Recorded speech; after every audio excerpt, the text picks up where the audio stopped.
Yeah, holy name. Oh,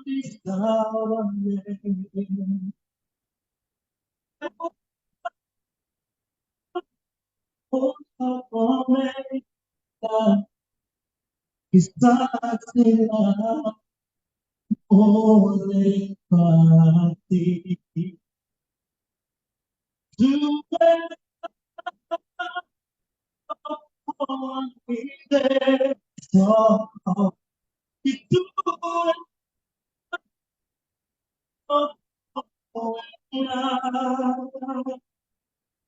God, you.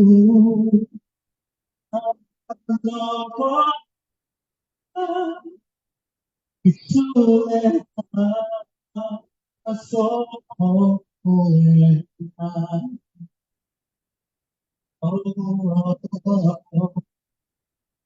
you bring no depend on my time. Bring some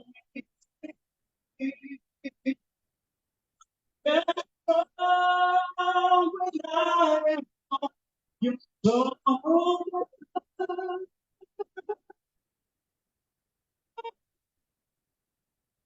raise me up to more than I can be.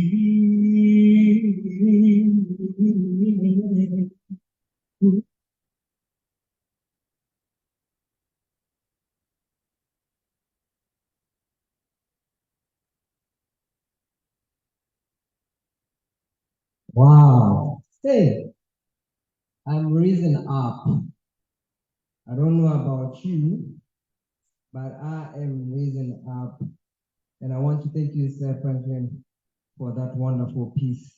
Ladies and gentlemen, welcome to the third annual Customer Service Week convention. I want to take this time to, let me just actually say this. I just want to know, by raise up your hand, how many of you actually know something about the International Customer Service Week? Just by show of raising hands.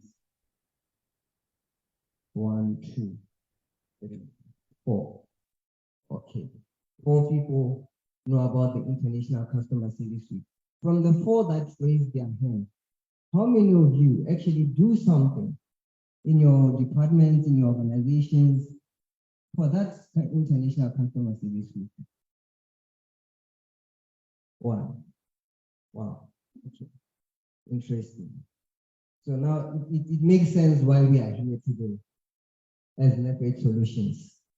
Ladies and gentlemen, this is our third annual Customer Service Week convention. And the beginning of it was to mainly actually understand or bring understanding to why it's supposed to be celebrated. Who is it for? What was it made for? As the International Customer Service Week might sound, it's actually just to make sure that we celebrate service in each and every department, in each and every industry on this particular week, to celebrate those that have came to give impact, to make sure that society is moving, the economy is moving, because we all know that we can't do anything without customer service. That's the first key thing. That is why we believe in Nef-Aid solutions, that customer service is actually a culture. So we need to celebrate it as well, in as much as we do our daily work. So this week, this year, we are actually, the theme for the International Customer Service Week is team service, right? And as Nef-Aid Solutions, we saw it fit to say, okay, we are always talking about customer service in maybe private sectors, but when you speak of team service, we understood that there is a majority of service delivery, which is the public sector, and it works through ministries. And those ministries, for them to achieve or accomplish each and every desired goal to the public, there are teams involved. And those teams are the departments that have been separated. There's the department of this under this ministry, there's an office of this under this ministry. One ministry will be heading so much department. And those departments come together to bring one team of maybe either Ministry of Transport or Ministry of Labor or Ministry of Environment, any other ministry you can think of. So that is why this year we decided to say, let us now bring in a particular, just a short number of ministries to come and represent this team service we are trying to come together to. One of the other purpose of this convention is, like I'm saying, to create awareness of Customer Service Week, the international one. It actually happens every first week of October. Are we together? Every first week of October is International Customer Service Week, in which each and every company or department or anything, some people celebrate it as departments, some companies celebrate it as a large, but in any possible way, make sure that there's something that you do to recognize both those that are employed, both those that come to offer to get the service from you. Do something on that to celebrate people. Sometimes in normal we find ourselves in terms where there's no motivation anymore. This could be one of the initiatives we can employ to say, okay, every year on the first week of October, there's International Customer Service Week. What can we do to strive to that? We can maybe create a competition of Service Hero of the Year, which is always going to be crowned during the International Customer Service Week, and maybe give them a vacation. It doesn't hurt. It will motivate your employees, your staff colleagues to create one team and one good team, because everyone knows that actually it's a good thing to strive for greatness. So on other things, like I said, besides having to celebrate this prestige week, we always decide that as Nef-Aid Solution, we decided that we are going to be always celebrating it as a convention where we meet and discuss each and everything that we can think about pertaining what the theme of each and every year will bring. Last year, we also had the opportunity to actually celebrate service heroes from different places, where just individuals were nominating young people, people in different workspaces that actually offer them best service. So at the end, that is like an idea I was giving you earlier. At the end, during this customer service week, we've now rounded up all those service heroes who say, now let's crown the International Customer Service Week Hero of the Year. So those are the other things that you can employ to create and make sure that you serve in terms of service delivery and improve the economy. With that said, one of the main aims for today's International Customer Service Week Convention, we have decided to bring up about a panel discussion that will speak on how customer service in the public sector affects the economy. Meaning that, what is it that, when you talk of customer service, like we know, how does it affect the public sector actually? How does it affect the economy? Maybe the small industries that are supposed to be served. I was speaking earlier that ministries serve so much things in the country. So how do these ministries affect these other industries through the public sector, and how they service those people? Because service delivery is a circle. In customer service, we always ask this question: who is the boss? Who can just say, maybe just pick one? Who knows who the boss is? Now we are in the public sector. Who is the boss? Sorry? The customer. But in terms of the public sector, we would say maybe the boss is the what? Is the citizen, right? So if the citizen is not happy with whatever is happening, they are able to take any decision they want for them to topple the whole entire system. So it is important now to come back to understand, when we talk of team service, what is it that the public sector, how do they work as a team in terms of the ministries? How do they provide service to their citizens as a team, as there are ministries like that? So that is what we are here to discuss. And also we'll be having a presentation from Ms. Patricia Kwani as well, to give us just an insight as well from her background in terms of social living, right?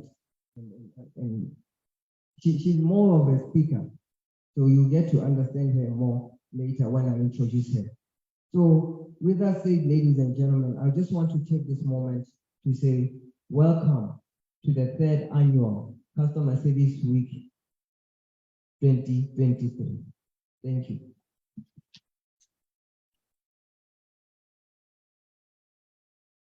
Are we excited for tonight?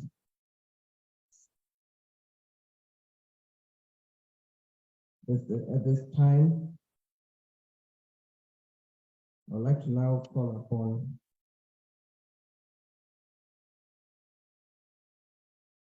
Ms. Patricia. So like I was saying, she's a woman that has spoken on international platforms.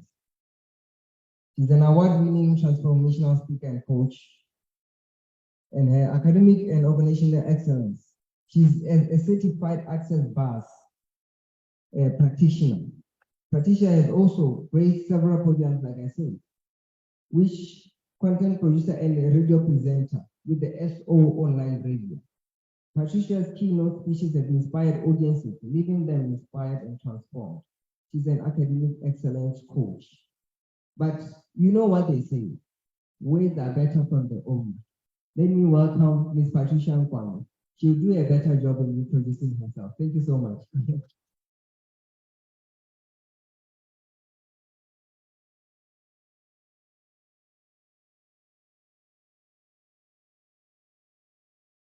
Thank you so much, Director Sally. Good evening. Jimelani. Okay. Like he has already mentioned, I come from an organization called Elegant Living. Elegant Living, we are a transformational firm that is based on but grateful enough to be operating both locally and on an international space.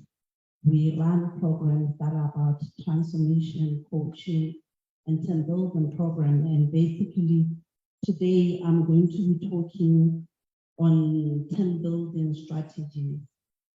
Team building strategies and the importance of implementing them in our work spaces. So some years back, I read of an observation kind of study that was done by a company that works on to do with the Marines.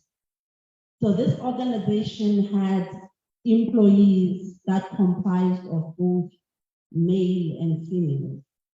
But when given tasks, they each had to operate separately. Women they, men they, and they each had to work separately to make sure that they execute the task given.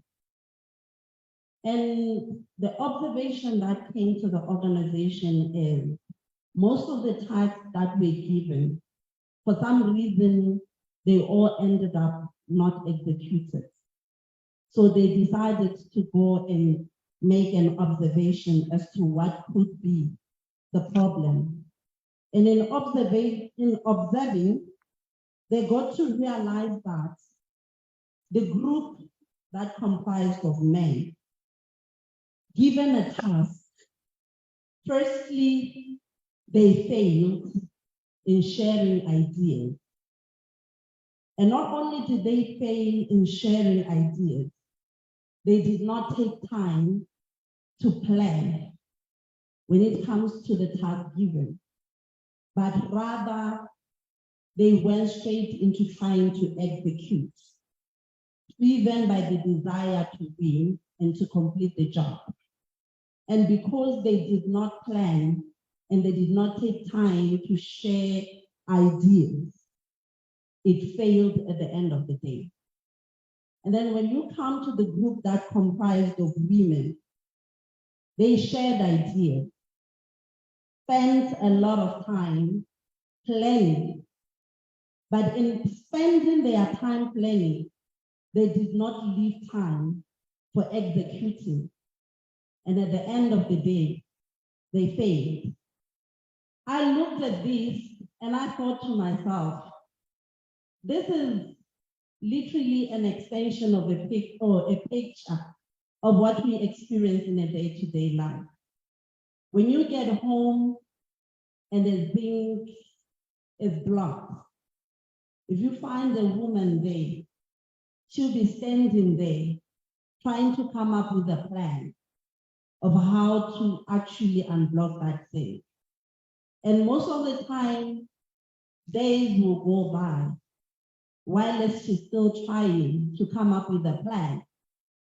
And in the same space, when you put up a man, chances are immediately when he's told the zinc has blocked, he picks whatever tools he could pick, goes underneath there and tries to open.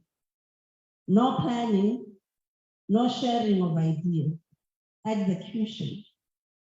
And I looked at it and I thought to myself, what would happen if the two groups could come together?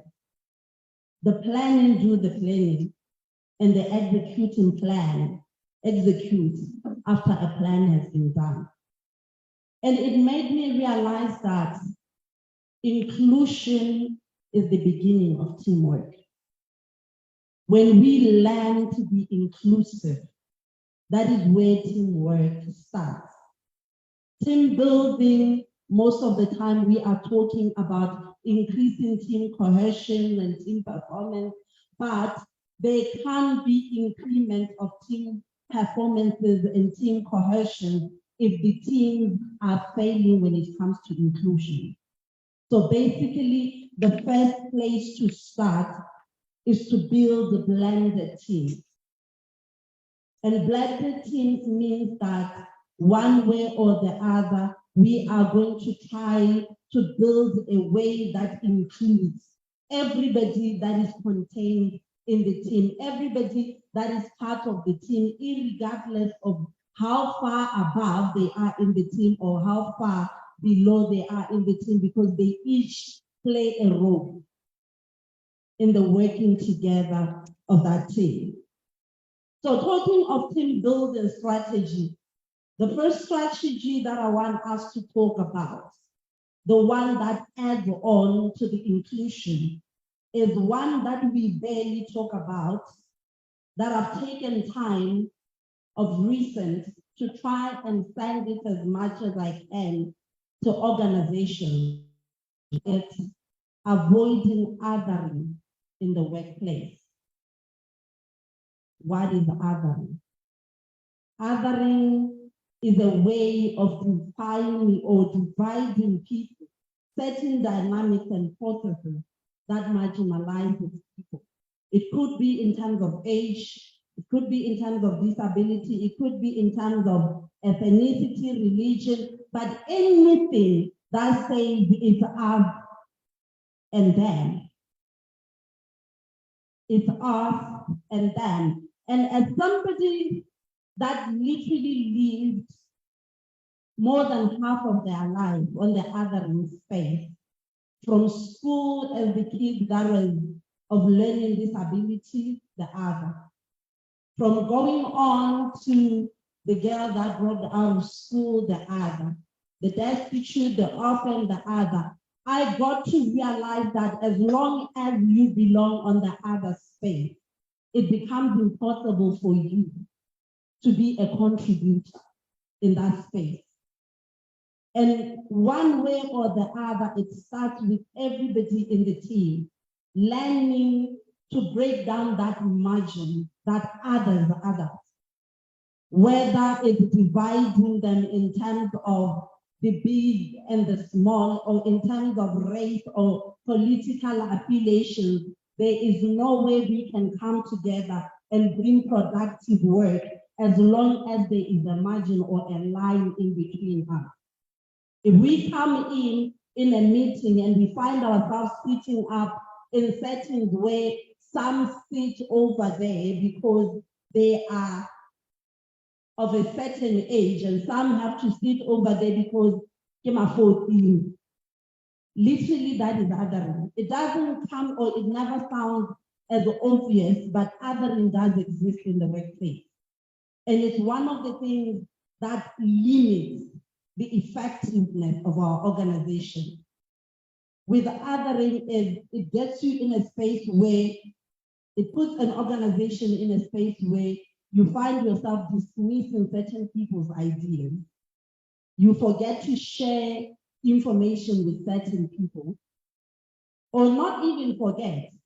You feel like it's not even deserving, it's not even worth it. But what if they have a contribution? It puts you in a place where you don't try to connect.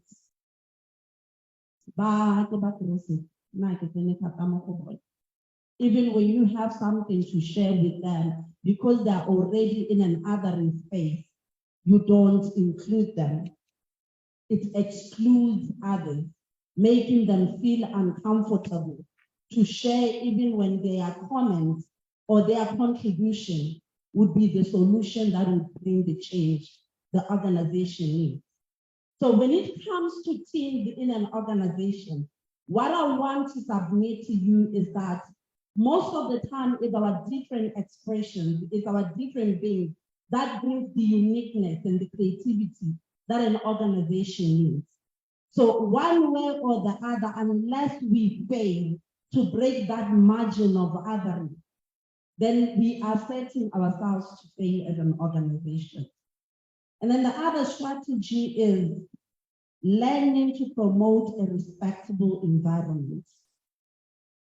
And talking of a respectable environment, we are talking about a respectable environment for everybody in the team.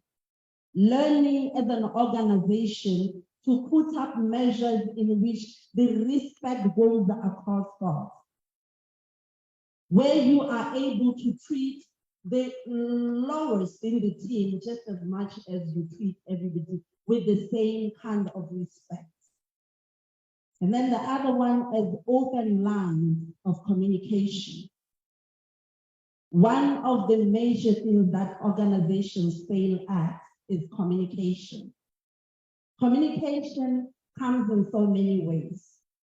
If a serving ground comes and is to be communicated by all members of the team, one way or the other, for it to be communicated to every member of the team means the way it is put up is in such a way that the cleaner will be able to read and understand, just the same way the CEO reads and understands.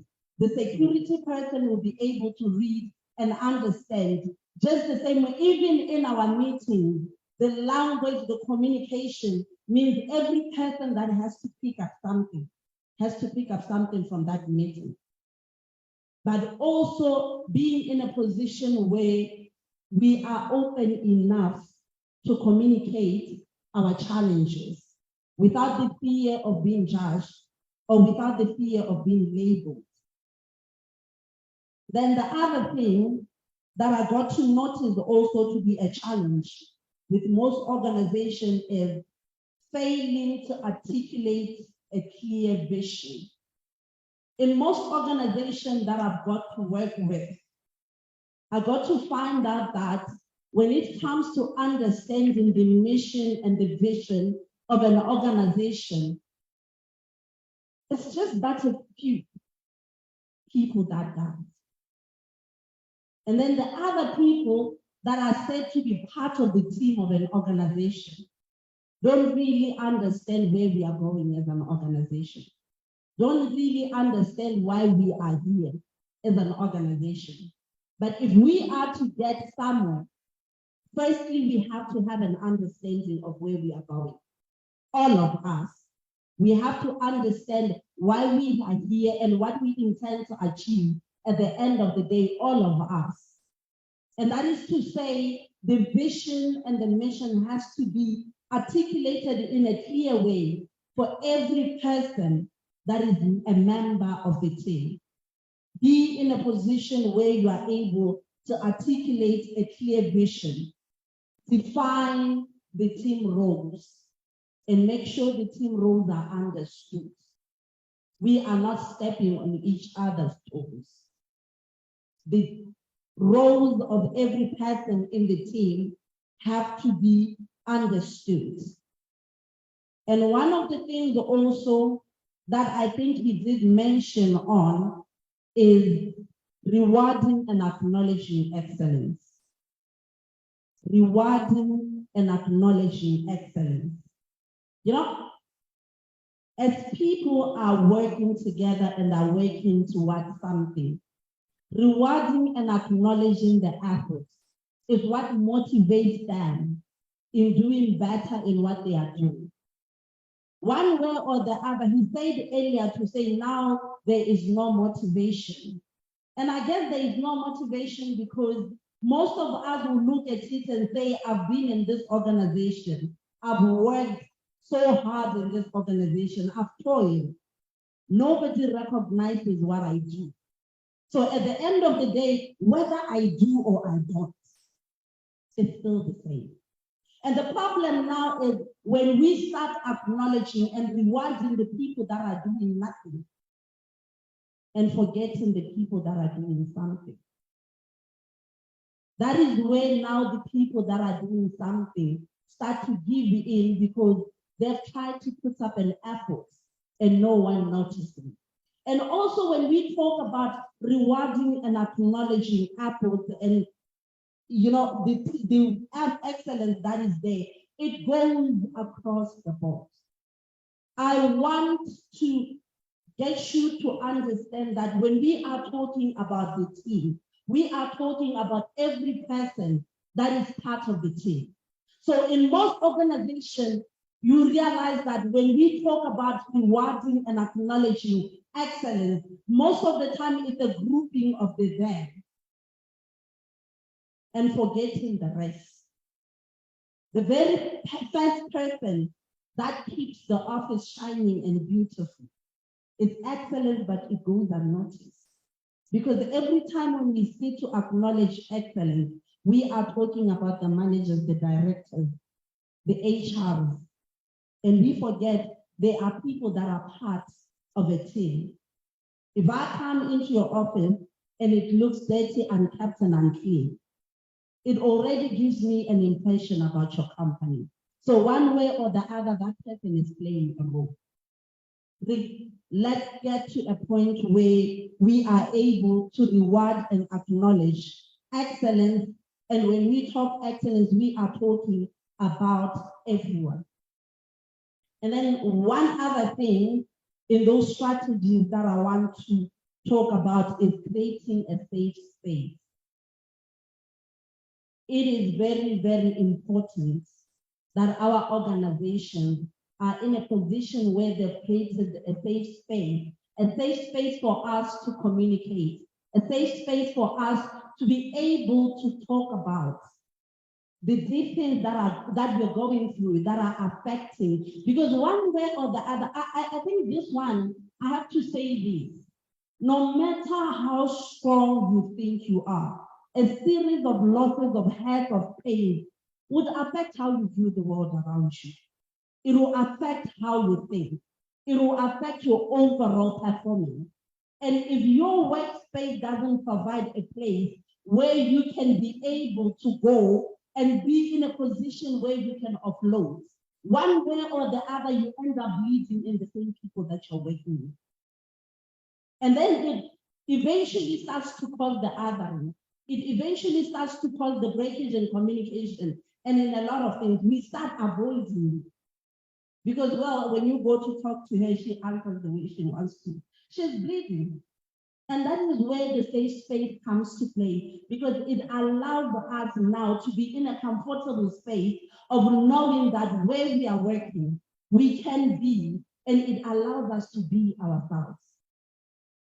The biggest mistake that could ever happen for any organization is to have people that are forced to be in a space of faith. Encourage mentorship. Have an organization that encourages mentorship. And then lastly, engage on activities and retreats. This is where we are talking about team training and team building activities. These are other activities that encourages the bonding. These are other activities that encourages the communication, that builds us in the skills that we need to thrive together and to work together and to come together as an organization. But all in all, I think all I wanted to remind you is, like I said earlier on, teamwork starts with inclusion. And that inclusion means when we can be in a position of bringing everybody and being able to accommodate everybody. The broken, the healed, the rich, the poor, the young, the old, everybody, and be in a position where we are able to be working together.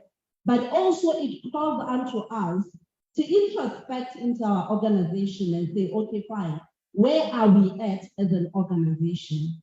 And where do we think we need to start fixing as an organization? What do we think, if it's ever we are starting to know, in introspection, we are starting to notice signs of othering, this is where we say, okay, how do we deal with this? So that we are able to break down all the marginalization that has been there in our organization. If ever it is in case of communication, how do we now rectify? How do we now correct it in such a way that our communication is an open and understandable one for every person that is playing a role in the organization? Because like I say to you, every person that is part of your organization is part of your team, and they matter. They matter just as much as the others that you said to matter. So one way or the other, it falls onto us to build that inclusive team, because with that teamwork, that is where we will start to see results. That is where we'll start to see effective results. Because when people come together, work together, thrive together in oneness, a surefire is created. A winning team is created. And this is where we need to start when it comes to our service, our customer service. To give the best of customer service ever, it starts with us learning to correct what's inside. Because happier you are, you'll be able to serve in happiness and enjoy. When you enjoy the workspace that you're working in, you'll be able to serve with the same manner of joy, with the same excitement. But that excitement is created when we can be able to see what's inside. Then we'll be able to see the result. Thank you so much.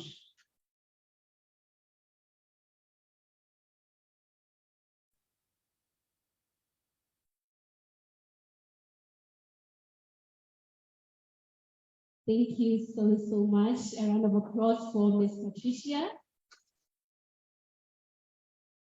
And a good evening to you, gentlemen and ladies. Thank you so much for making your way. We are now proceeding to the highlights of the event, where we have our panelists to come and touch on an issue that is quite critical.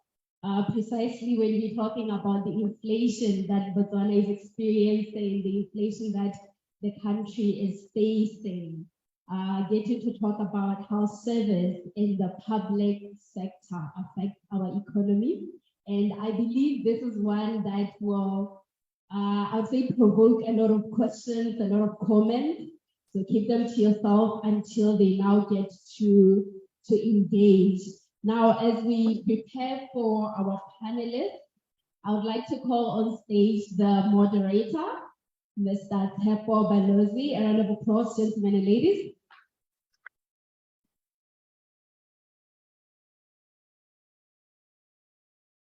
And joining Mr. Tepo Balozi on the platform, we have Mr. Umpimeze Okaile, the Deputy Land Board Secretary from Chobe Land Board. A round of applause, gentlemen and ladies.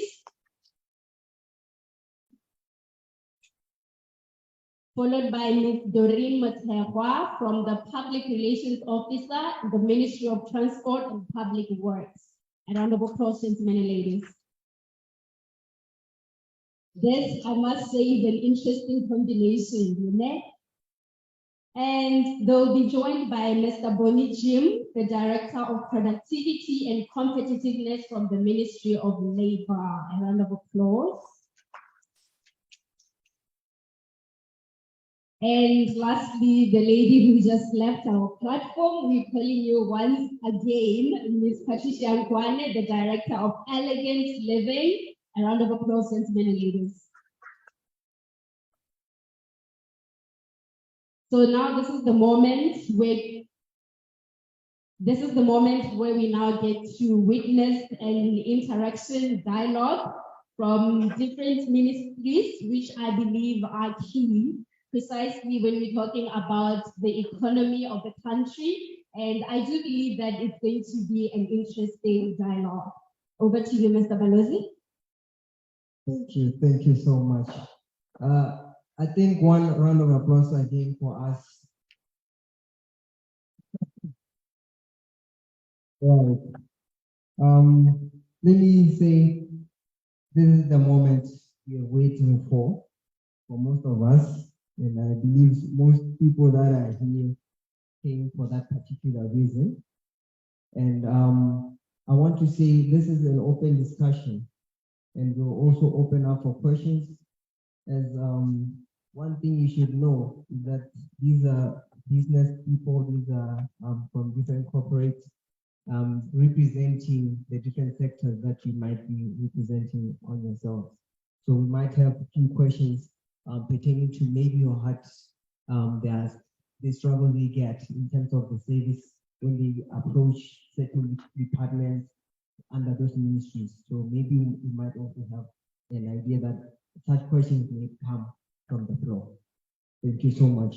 Ladies and gentlemen, we are starting off our discussion by maybe themselves to let them introduce themselves just one round, and maybe one question statement, who you are, where you are from, and one question being what is the feedback you have currently in your department concerning customer service from the public, if you have your name, where you are from, what you do, and then feedback that you know currently in terms of what the public says about your ministry. Thank you. Thank you. Thank you, Mr. Moderator. Good evening, everyone. My name is Nef-Aid, Deputy Board Secretary from Chobeland Board. In terms of background, I'm a town planner by profession, having worked for close on 20 years with the Department of Town and Country Planning, DTCP. And then I moved on to Chobeland Board, still under the same ministry. In terms of customer feedback, I'd say for now, we've been riding the wind, I think, because of our past success in the recent land allocations that ended last year, where we sort of exceeded the target that was set for us. But however, that doesn't give us the opportunity to rest on our laurels. The war is not over yet, so we still at it. We have a target again for this year. We'll talk about it further as we proceed with the discussion.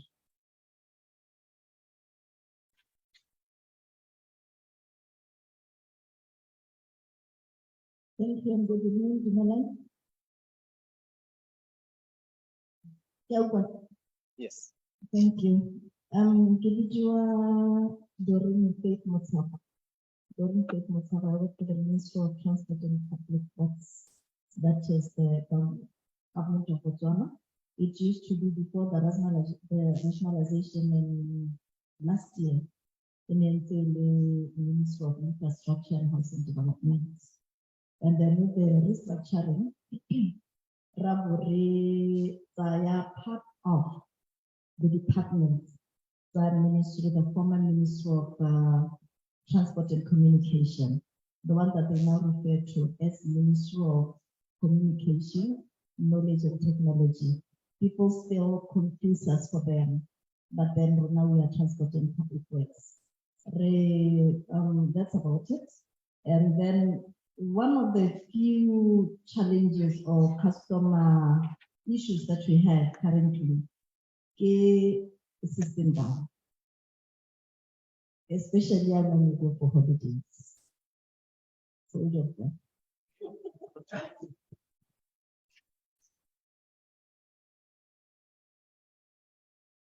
Okay, I think I introduced myself earlier to be Dr. Trisha. I'm from an organization called Elegant Living. Okay, the last question was in terms of customer service, the feedback. I would say we are winning, yet there are challenges here and there. And currently, one of the big challenges we've been facing with our organization, especially when it comes to customer service, is as much as I said we do transformational talk and team building, we go to a certain extent, but we've heard challenges of organizations coming and wanting what's not within the menu, where you have an invitation or a request for quotation that is requiring somebody to come and do financial training, and you're like, we don't do that, and we're like, but you are a motivational speaker, can't you come and do that? So most of the time, when you end up turning those down, it becomes a problem with customers. Yeah, but besides that, like I said, from our side, I feel like we are winning because where we are seated right now, we've been nominated for several awards, being nominated top 40 most inspiring women in West Africa, being also nominated top 50 most influential women in Africa, and currently I've been nominated for an award that's coming in November 11th for the International Footprint in African Awards. So basically, I'll say when it comes to what we are doing, we seem to be winning.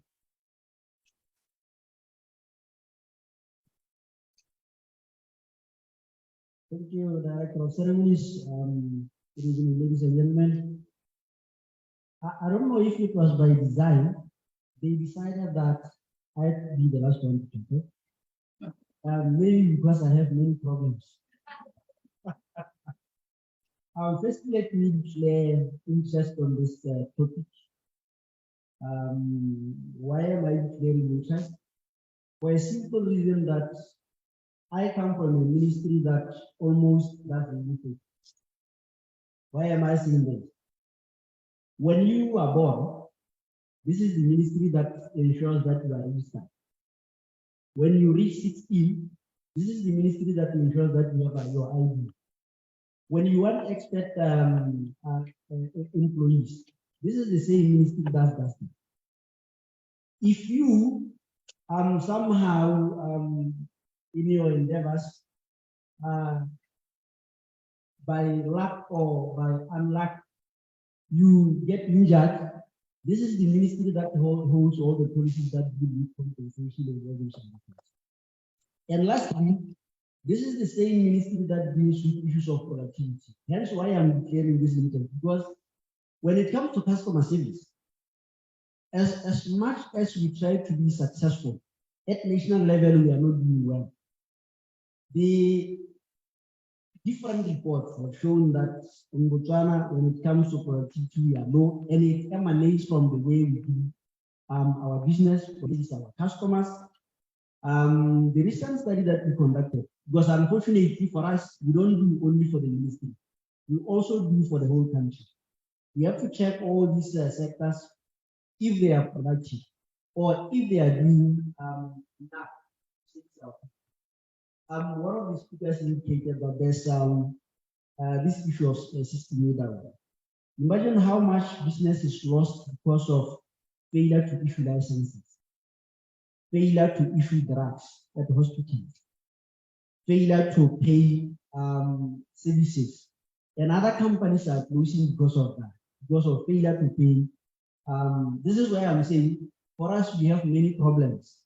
I was saying this intentionally, also paving way to give you a list of those issues that we have seen and also some studies that have been conducted not by ourselves, but by other entities. By the way, my name is Bonijim, Director for Productivity and Competitiveness in the Ministry of Labor Relations. This is the function, partly a new function. It came in simply because of our challenges with regard to productivity and competitiveness, and they emanate from issues of service delivery. Thank you very much.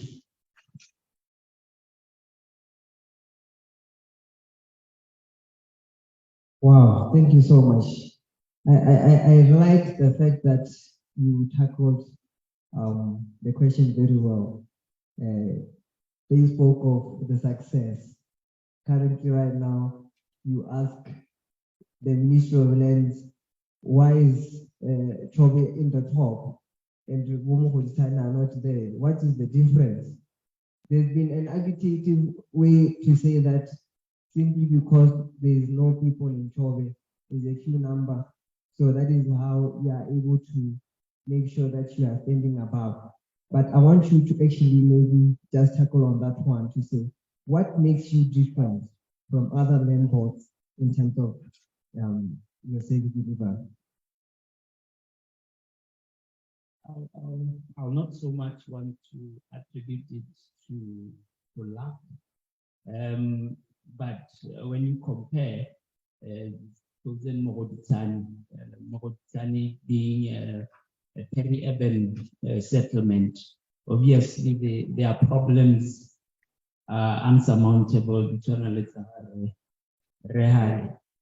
but on the whole, in terms of with our case in Chobe, I think we have somewhat, our problems are more or less the same, but we have somewhat tried to take a proactive sort of step and make a proactive effort to try and arrest some of the issues before they sort of get out of hand.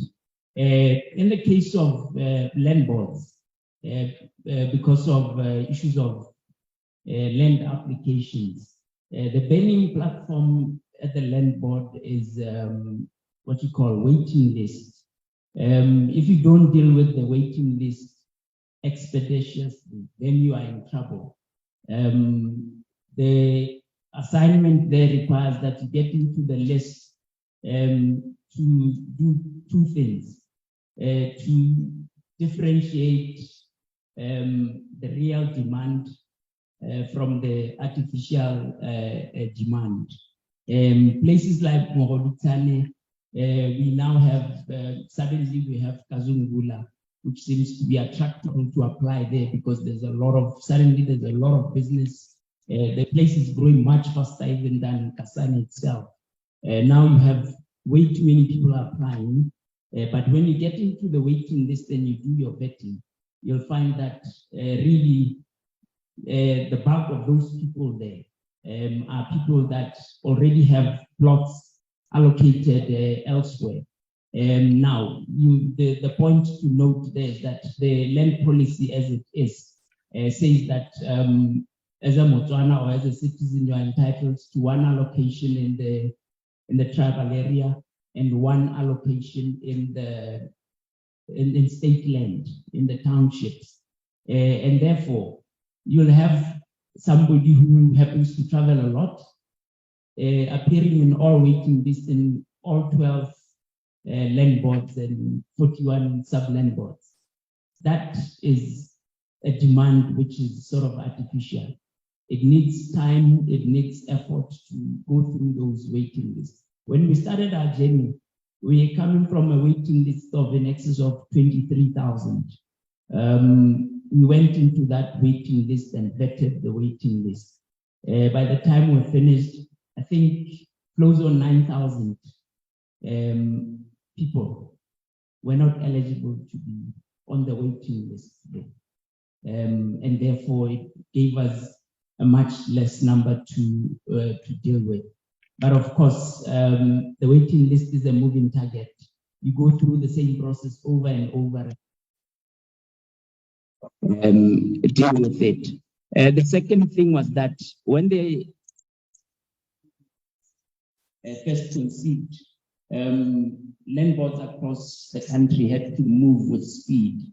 One, to check in your coffers how much land you have. Check in your databases whether you have any ready layouts that could be allocated. In the event that you didn't have, you had to start from scratch to sort of now do the acquisitions, do the layout designs, and do the approvals at surveys and mapping, because you cannot allocate before you get an approval. And therefore, we happened to, one, have land that did not need to be acquired by way of compensation. So we didn't need the budget to go and compensate anybody. We needed to get on the ground and do the designs. We didn't have the budget, so we had to improvise. We had to sort of tap on existing partnerships that we already have. We already have partnerships with Kasani Kazungula Redevelopment Plan team, and therefore they were kind enough to sort of facilitate to a degree with one or two detailed layouts, while we did the others with the local council in-house. And therefore we were able to sort of safely secure the land that we needed to however, we have joined the people with the system. With the coming into effect of the 2018 Tribal Land Act, some of the innovations that came on board is that now the allocations, firstly, you do the layout, it gets approval at DSM, Department of Surveys and Mapping, and then it's loaded into this system. And then it's passed on to deeds registry. Deeds registry, these ones now are facilitating the title once we allocate you. But it means that we cannot start allocating before deeds registry has already registered the parcel of land. Now, this is where the hiccup is with us at the moment. This is a new system. Every day we discover new problems. The Act, the 2018 Act came into effect April last year, 2022. And therefore, it's all a new ball game for everybody who's dealing with this system. And therefore, although we have successfully delivered on the target that was set, we are now battling with what? Issuance of title. Title takes longer than anticipated to be issued. So you'll be allocated a plot, you'll have the board resolution to say you have a plot, we'll have shown you the plot, but the title will take much longer. And that, as we now progress to talk about the effects to the economy, this is where now, as land boards and as Ministry of Land Management, we find ourselves really battling, because the rate at which we're supposed to give out title to plot holders is not satisfactory, to say the least. We find even in that respect that Chobe is still leading in terms of issuance of these titles, but it's an embarrassing number to boast about. If you're talking about less than 2,000 secure land titles, the new certificate is a scammed secure land title. It's got improvements over the old blue certificate that we used to issue. It is got some embedded security features. When you have a note, a 20 puller note, you have that those hidden features in the 20 puller note. These are also, they have been inbuilt into this new certificate that we are trying to come up with, basically to deal with the big problems that we are facing in Mohobitan, where people were generating their own certificates in their homes. But this is where we are as a ministry, to say we are really battling with this. But we are on the ground coming up with enhancements to our system to try and expedite the pace at which we sort of issue titles to people. Yes.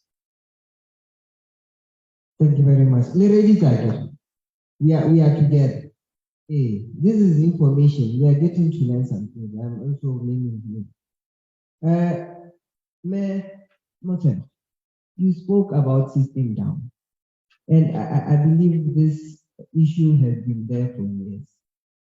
And every year we hope as the public that there has to be a change.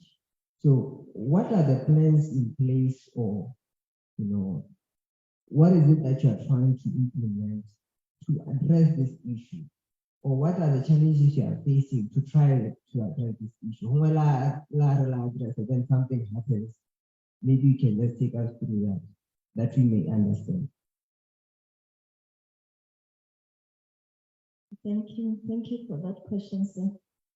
But maybe I should start first by saying, Ghana, we are part of the larger government. And when you talk to Minister of Transport and Public Works, we're usually talking about a portion of the government. And we are talking one government. And there will be systems very long, but as you were saying earlier, they are central. What are the ministry will be responsible for? But from her earlier presentation, so that we should really not be encouraging other. We should be seeing ourselves as a team. So how we are doing this in particular to address this issue. Because sometimes it's our problem. Maybe within the organization, but at times we tell it's a larger government challenge. And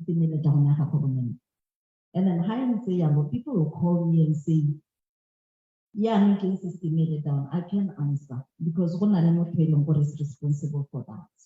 But then when you talk to me and ask me, okay, system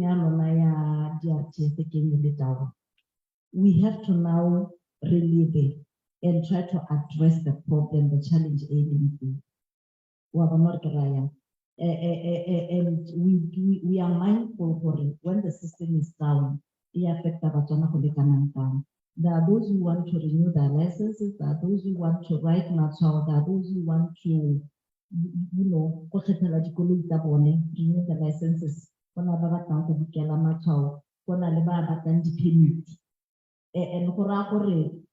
that time we are derailed. And Mokorona, that is an indication that this thing has led to customer dissatisfaction. We have not satisfied them only. And it means if you can renew your license, because through the police, you are going to pay double. And then the challenge is we have to get things going for me. We have to find other ways. That is why we digitize some of our systems. Whenever really down star 174 hash. It's a system FNB through stakeholder collaboration. And pay when I was an corona, were once associated and then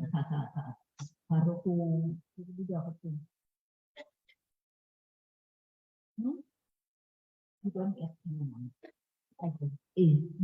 Because you've really played your part. Yeah, what I'm trying to say, at that time, service has been disrupted. Ghana service has been disrupted.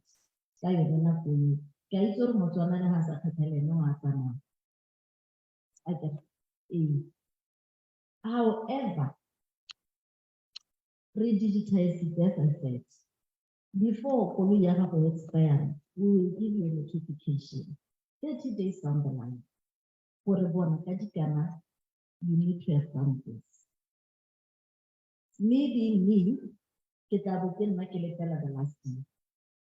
And Motswana ka boletse, you never know what tomorrow holds. It is what that's one. So when you are reminded that happen, kone go we go dira se se tshwanetseng. Gore re ha go iwa boipusonyana, they were telling me that kana no dithuto di mo pelong, ke a go heta yang go dithuto ke re nna mathata ke wa go tshwara. Wa bona gore nna. So really, what I'm saying that I could take,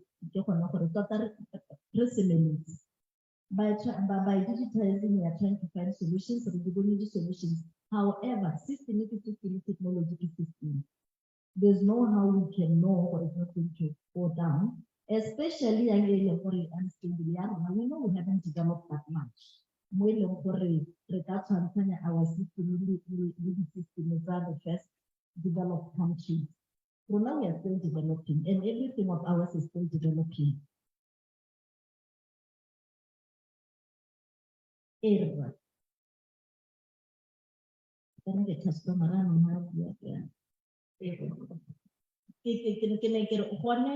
the challenge we tend to compare where we are. Why wanna that? That's gonna matter what happened at the electric. I think that's what that's why they don't usually bite more than you can chew. They don't bite more than you can chew. So if we can all play our part, writing the right this is ours, we are in this together.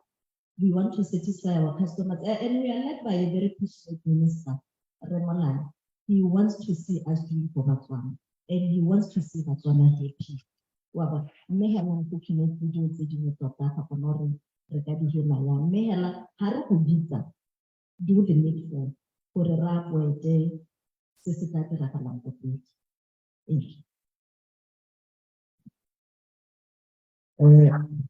Yes. I think she highlighted something that we also as public tend to not look into when we speak of these service deliveries. They understand issue about how it can be pressurized for at last minute. Your license is expiring today and you want it to be done. But now they've implemented. I remember I once had a text in them like 80 days before what I should renew. And I decided to go and do the last day. And on that last day, I got the system down. And then I think some of these things we should also take into consideration. They are also trying, so let us meet them halfway again. I want to go to regime. We know, like you are saying, but there's one thing that you want to understand. You know, there's a lot in your plate. How does it work that when someone has to go and pay for a certain thing, they are not able because the person who makes them pay to perform that action is not in the office, and that's a whole department, and they're told to go to another place that time to go and pay. I mean, I think these are small issues that shouldn't be happening in our area, despite the challenges that are already in place. What are you doing to intervene in such issues where you either maybe the payment officer or sign? I know there's always those issues of motor high. How do you handle such issues?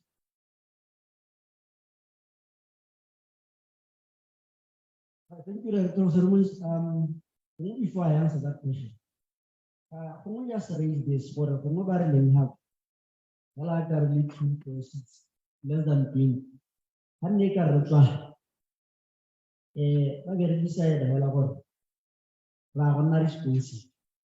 In whichever thing in our personal life, we will similar was what we see.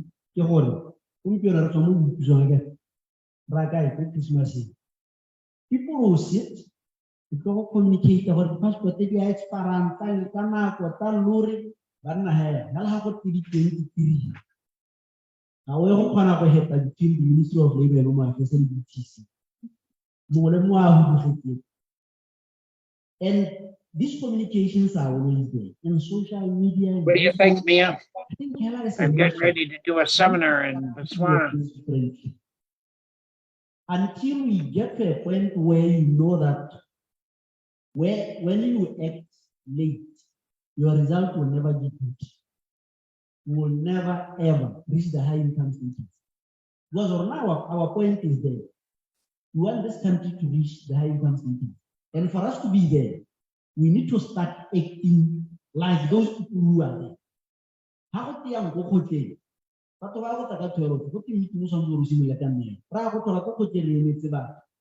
when I walked in, I realized one thing, which I've always had loggerheads with many people. When you tell me that we start at 5:30, at 5:25 I'm here, because opportunities don't wait for you. When you go to embark on some benchmarking or some business deal, when those folks come, if you come at 10:02, you will not find them. They have gone, and that opportunity is gone. You will never find it. And I wish Botswana can have this in there, because now we are teaching them. Besides dealing with this fear mindset in the campaigns and all that, we also deal with offices.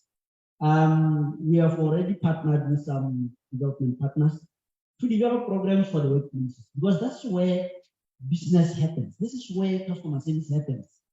Unless we do that, we will continue to complain. But let me now address the issue of the person. You know, government is a big machinery. It's a huge, huge machinery with many processes. You call it bureaucracy. That's what you call it, right?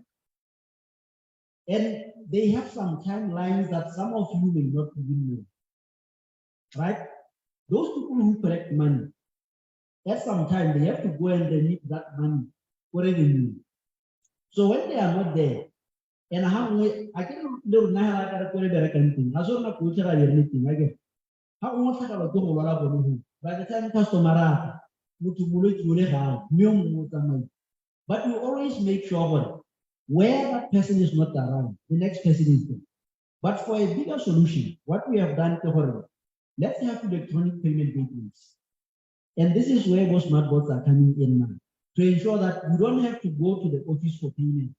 You can pay from your comfort zone. That way, you will not complain about people not being there. In any case, the world is moving towards faceless service, where you not even see the person. You just interact with the system and you get your service. But here's the challenge. Are we as Botswana ready to embark on this journey? Many of us, we leave out these applications. We go to the offices, even when the service is there. I can bet. How many of you do transact at home? That I can 20%. With the bank, I do all the offers that you can. Is it on a head? But whenever reside license, I can tell you get license. They will send out notices a month later or a month earlier. But when we come, we go from the system for 35 days. These systems are created on a bandwidth. So happy email, they shut down. So that's the reality. That's why I was talking about issues of mindset. We need to start thinking differently as a country. Otherwise, we will continue to complain, but complaints will not take us enough.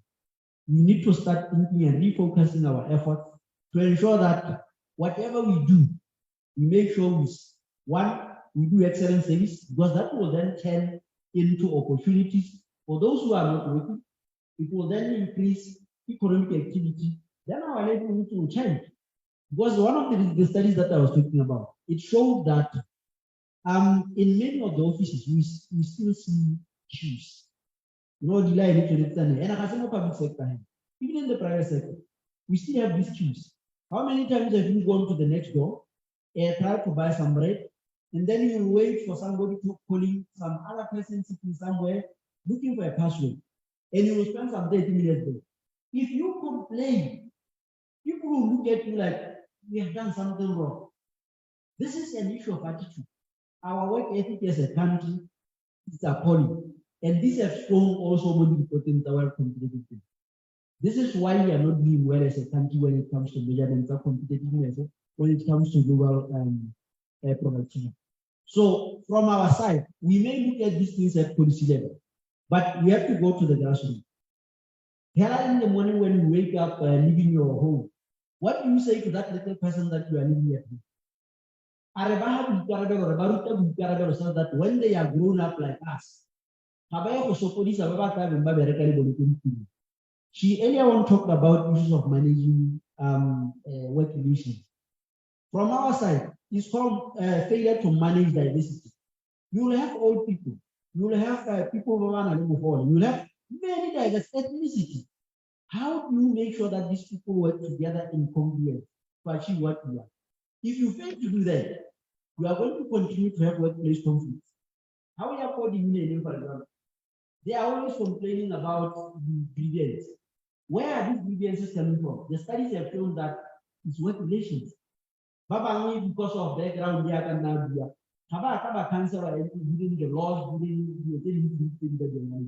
and they take this to the workplaces. Imagine if you take it what do you think will happen? But the customer out there,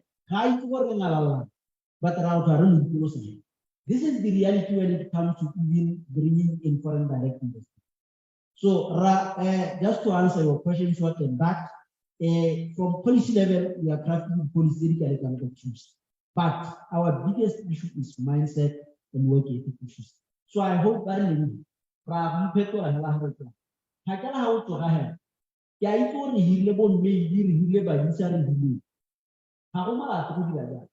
but the generation 8 and I can bet in many workplaces, the biggest problem that we have in generation 8 okay, young we able to kanyam, but we are banking on the one way hammer. How do we match to ensure that I can't go hard anything? I know the problem with our work ethic is the biggest challenge in this country. Thank you very much.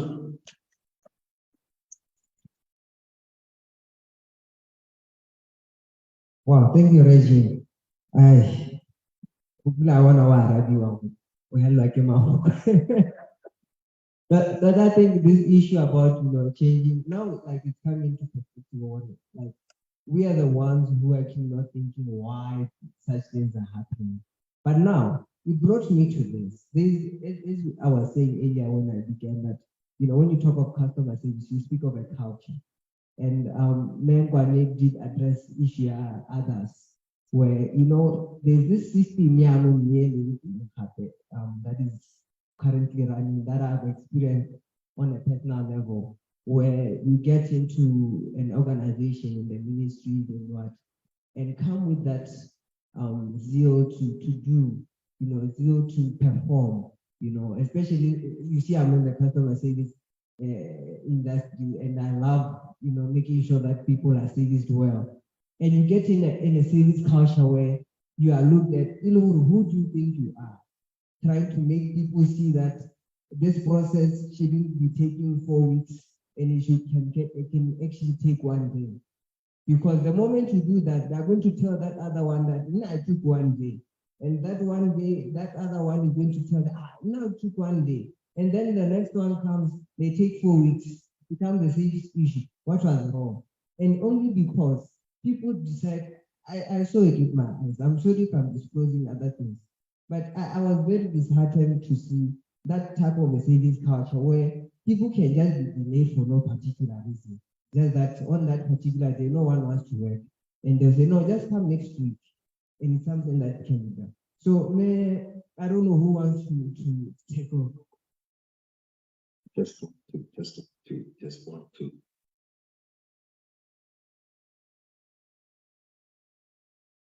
But I think, Hela, from the perspective of government, we have principles that we adhere to.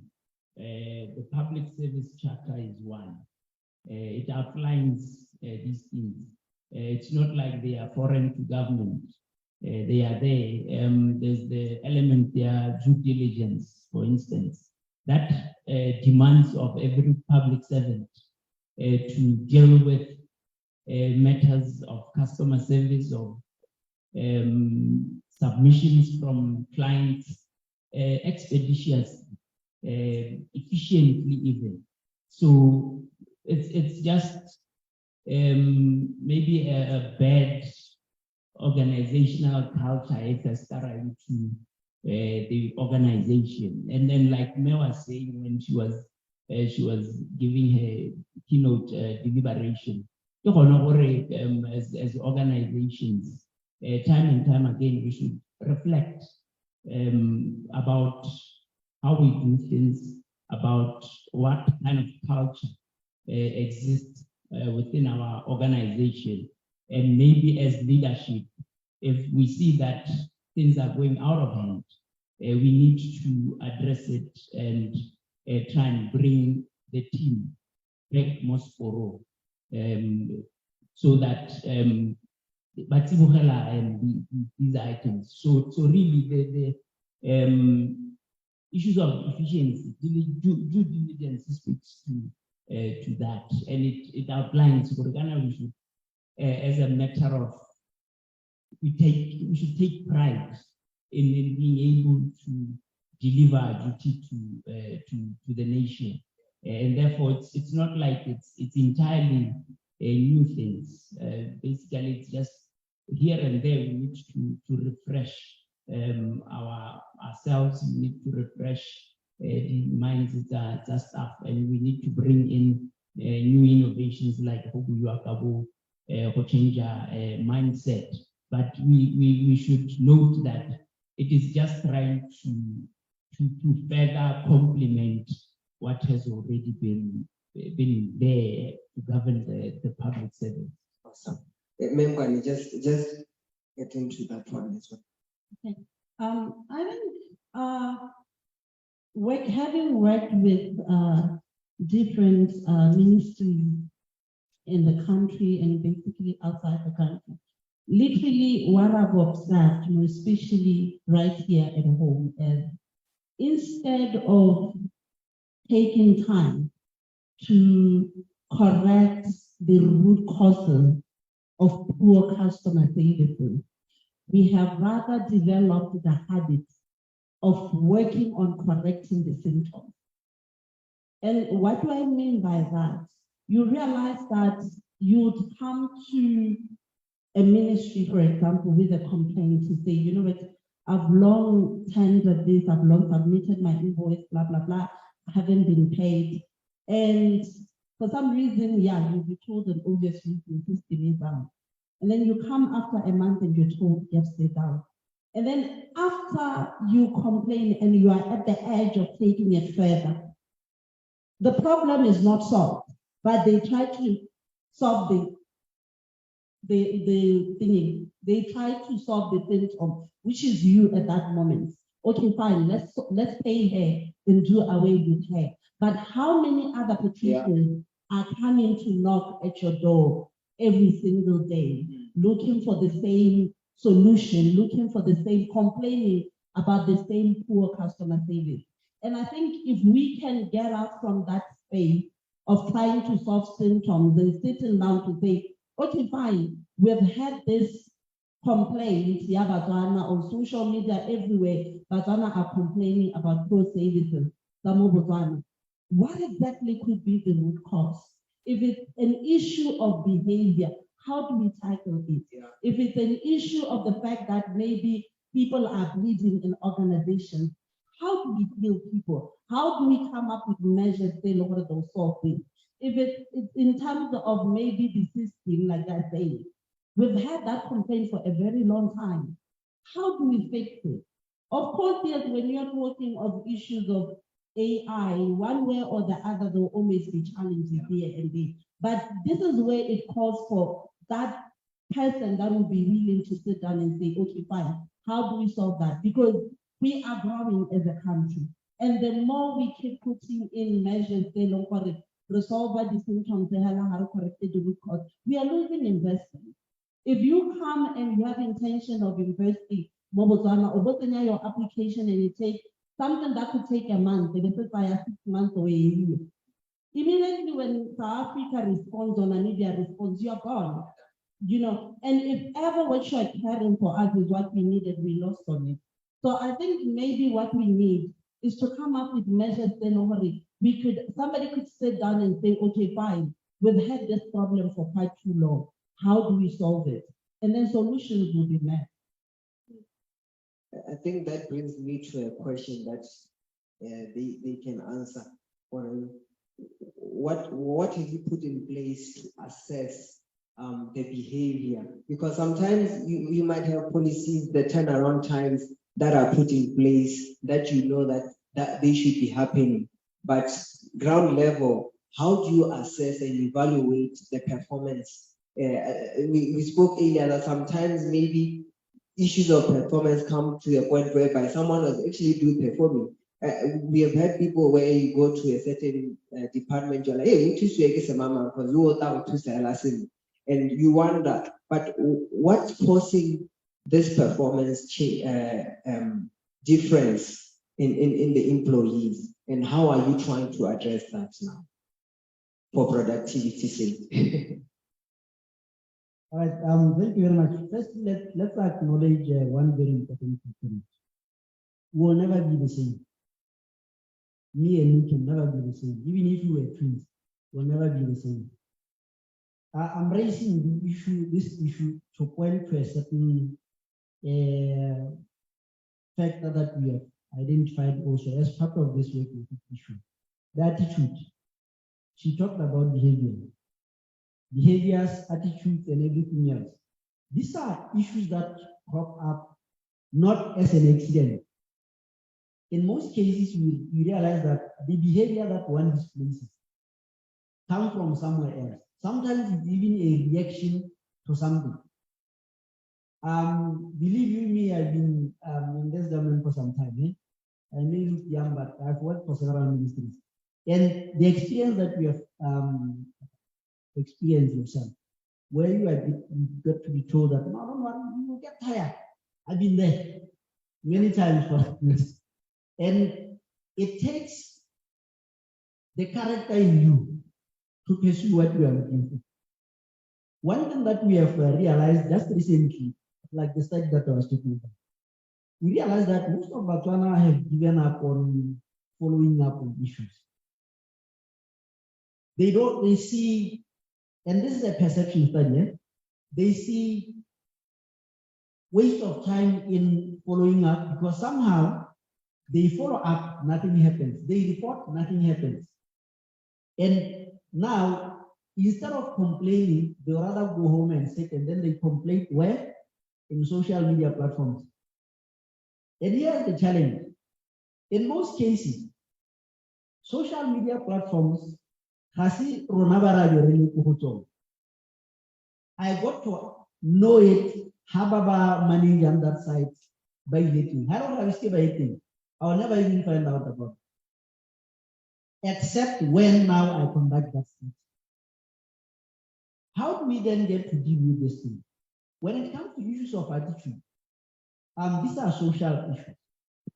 And there are programs that we have developed because after we realize another important component. When it comes to supervision, sometimes we promote people, you give them a whole department, it has over 90 people. This person has been supervising people. How do you expect that person to all of a sudden become a jack of all trades to supervise over 300% or 100% of the number? This now talks to human capital development. Also preparing people for jobs of the future. These obvious jobs that we are currently doing, they are swiftly changing.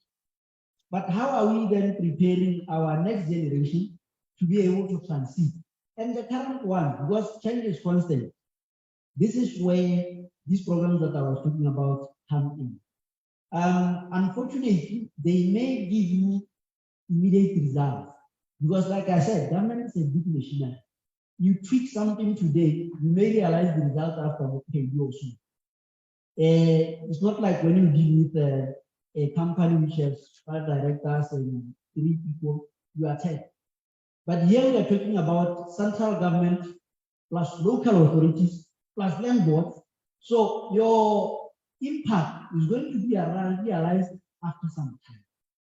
But programs such as work ethic, smart work ethic programs, such as leadership and mindset change, because we are also targeting the leadership. Because if the leadership is absent, you will continue to realize that the experience that you are doing. The leadership should be on top of the game, knowing what is happening on the ground. In certain instances where we do mystery shopping, where sometimes we become customers like yourself. You know, by the time they realize it's me, I would have spent an hour there being insulted. I'm telling you, really being insulted, because I think they wouldn't go over the man.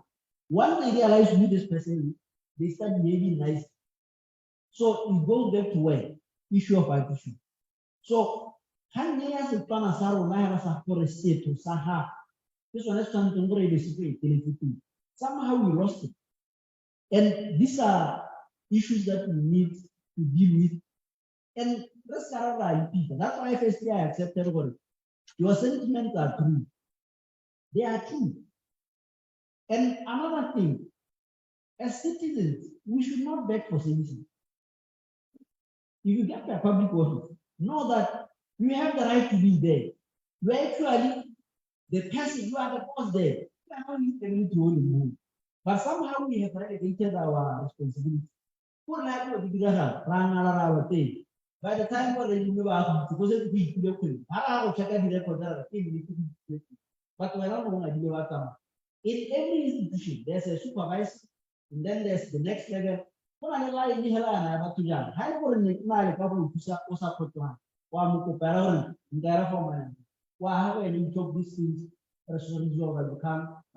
you don't do that, what number people will make it to around?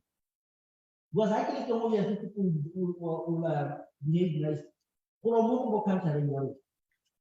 How many times have you known for this person that is standing there, have you? But you'll never say it. Instead, Ravana had very more. Hella, who Patara moved to a thing. The similar was already you one of them. It tells you that, but why doesn't work? So until we become true to ourselves, we will forever have this problem. Yet it is a case that I can in the Matamana. I'm taking it to home now. For no one ever go to one down with the Get a inside of what make it let me call siblings and everybody else.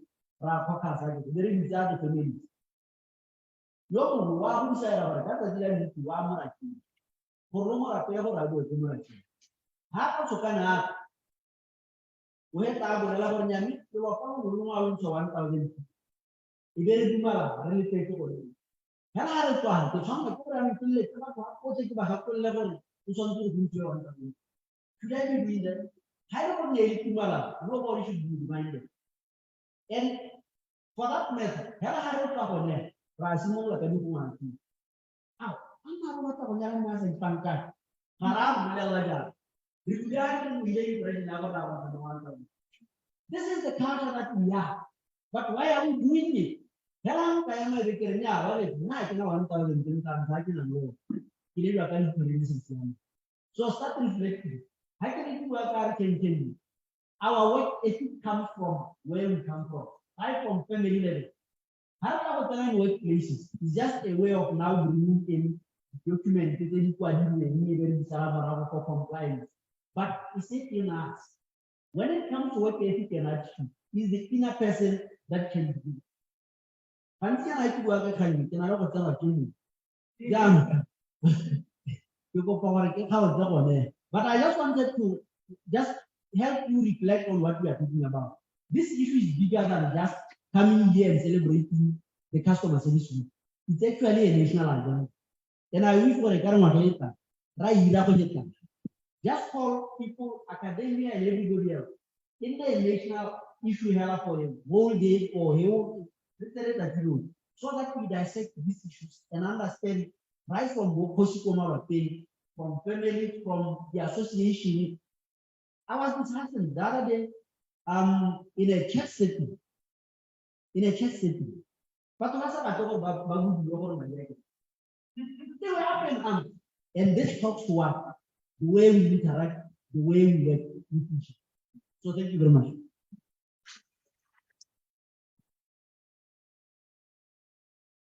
Thank you. Now I wanted to give the floor a chance now to maybe direct certain issues that you may have that can be addressed by the panel. There's a mic, so just raise up your hand. They'll give you a mic.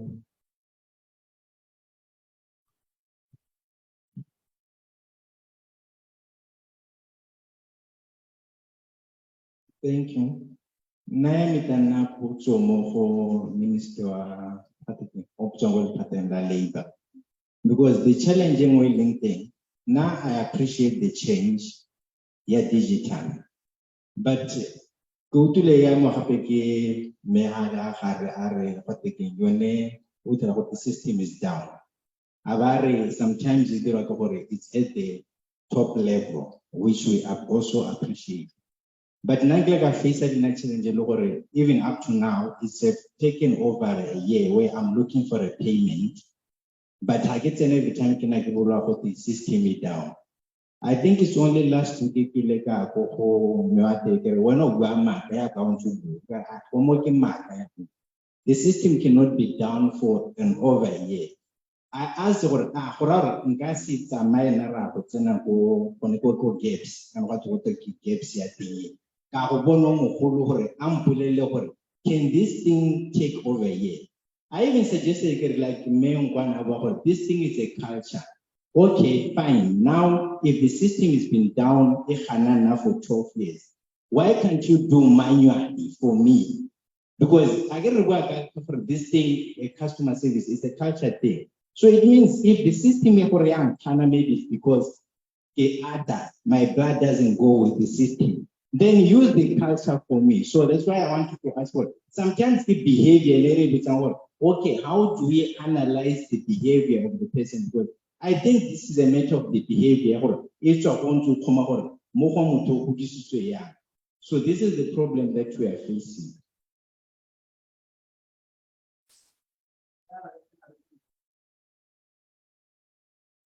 Okay. Well, I listen to back. I said I have many problems. More one year, last year, I was 12 years.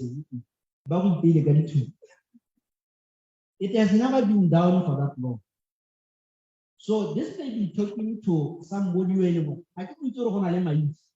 Well, if you know who lead, or where there's a rotten apple somewhere, there are issues around corrupt behaviors that we always speak with the system in Taro.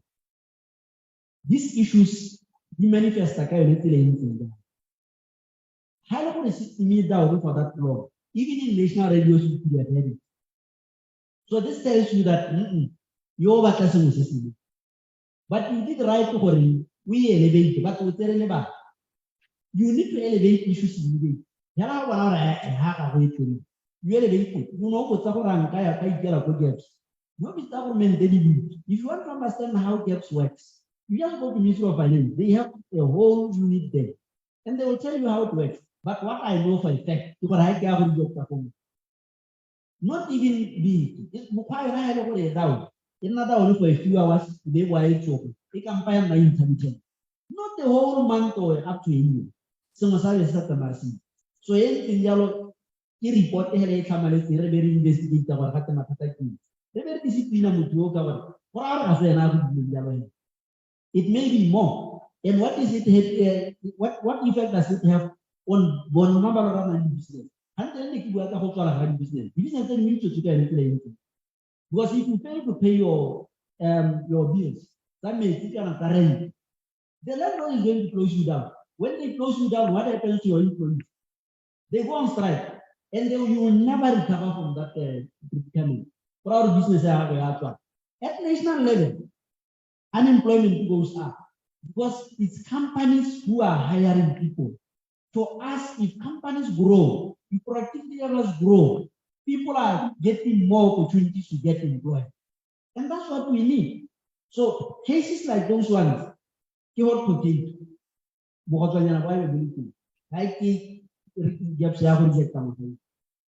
very much.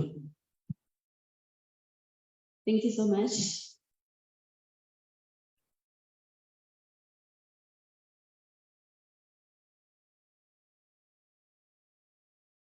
Good evening all. Kibujana Nyaholete. I'm a sales manager for NPK Express. I would love to still talk about what he just talked about, even though so it's been very poor this year, very, very poor.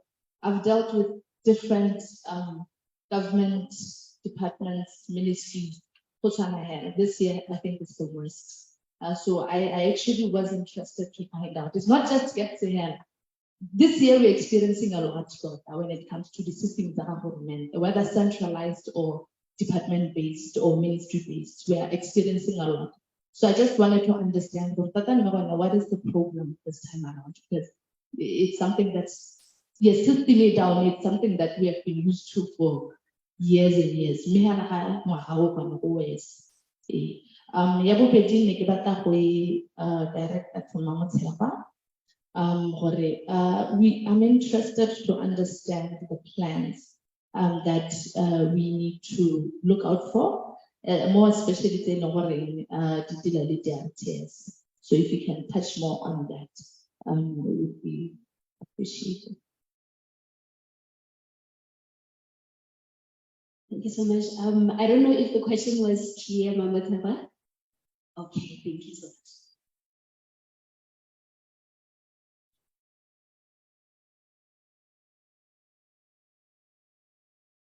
Good evening, my name is Jane and I'm representing Women to Women magazine. My question is directed to the Ministry of Lands. I wanted to know what kind of collaborative agreement do you have with ministries or departments like Ubon, because there are situations where there are disadvantaged families and single parent families where they require land urgently. I want to know what is the procedure that how do you place them in that waiting list that you were talking about? Because sometimes, you know, at the grassroots, and whatnot. So I just wanted to know, how do you go about it? How do you audit these kind of situations, because they do exist? Thank you.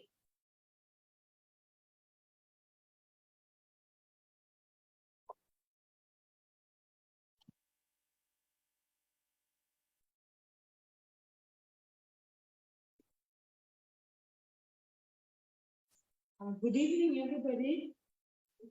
First of all, I would like to thank Nef-Aid Solutions Management for the opportunity.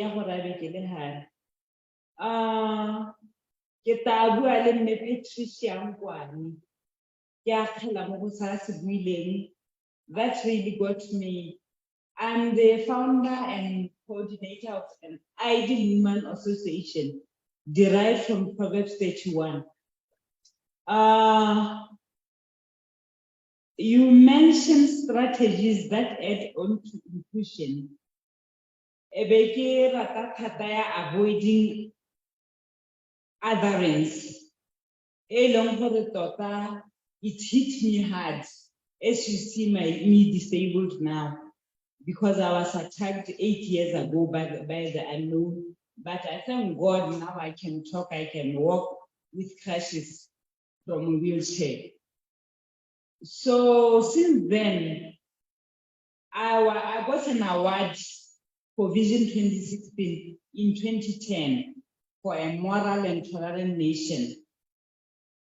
And then I registered that organization, Hapestily, in 2010. I've been a volunteer since youth. So, since I attended the meetings at I was doing well, committee and so forth, but since my disability, even if I can call meetings, even them said, I recently went there, the meeting, they don't even invite me. I do understand that I should come up with a committee and so forth again. Or it's like re-registering the organization. So how we disabled.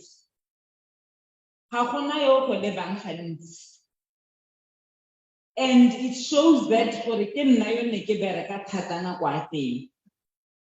So le gompieno ha ke re ke bitsa batho di-meeting kana ke a reng nnyaa ga go tshware mme tota nna all the strategies tse I've been writing sengwe le sengwe.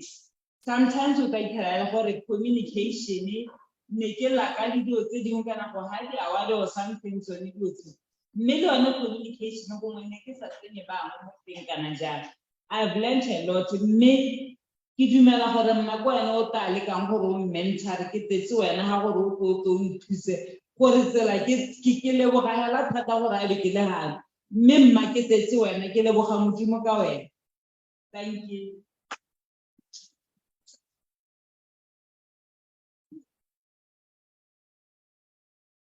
I think we'll now give our panelists an opportunity to give feedback, just briefly. Thank you. This issue of leader,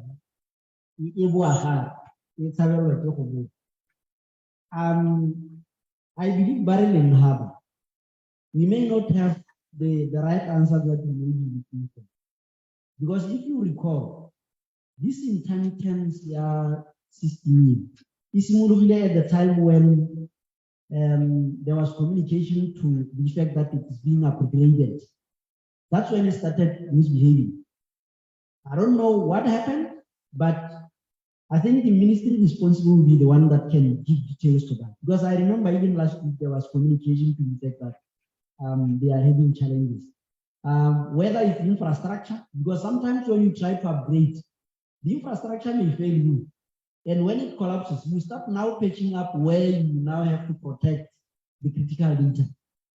So I believe they can be in a better position to give us more details, but at least in terms of communication, they always indicate that no, this system is giving us a headache. But as to the effects, of course, it has dire effects. Like I said, if we have to calculate the amount of money that we have lost during the time when it is done, remember it's used for collection, it's used for transactions, it's used for payments.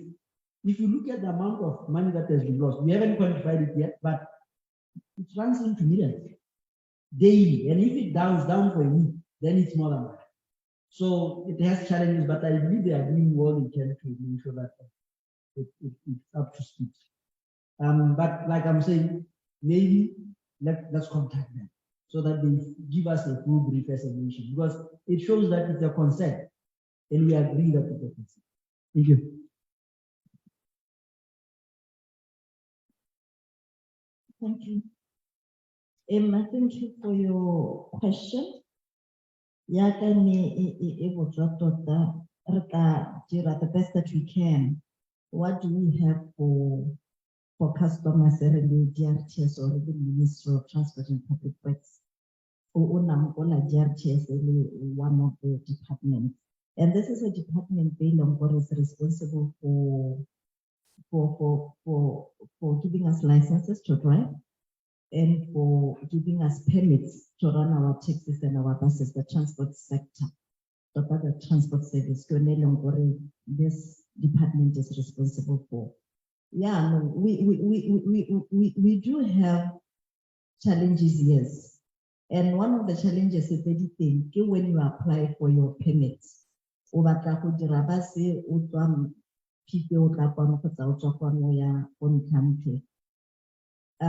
are looking into that. You know, where even taxi hela or even applying, it used to take about 3 to 4, 5 years.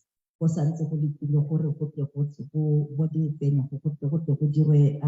decision. But we are looking to reduce the timelines. For Adela, but the permits. Like last year, I think it was last year, we did start PRDP. Where you didn't need anything. The fee that you needed to pay for both our license.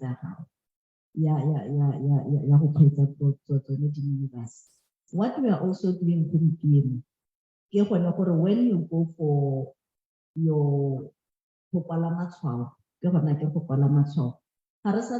because people are complaining,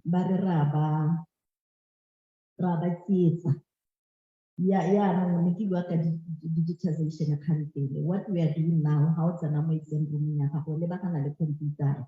And as you write, by the time you buy your last answer or your two stop, hala that interaction for some one way or the other, take a whole compromise. That is one of the developments. And in way for how to create our testing your driver. I just have to get an control around a hand, or then the police technology in chat. Your net that a my hobolella for me, Udiran Kawadira in Jan, and then it will give you the reports from that. Only in no look. Thank you. We have the services for Maria Apula. I think we'll be bringing it to Francis Town, really by now. And then I was not the recasting for Francis Town. Then it died with them. This is because no one only complains if it the right EG. I don't think you just get a report there. Hello, slightly back, hello, these are just some of the developments we have a lot. They the Honorable Minister of the Transport and Complex. Lies over one of our complaints to the portfolio. They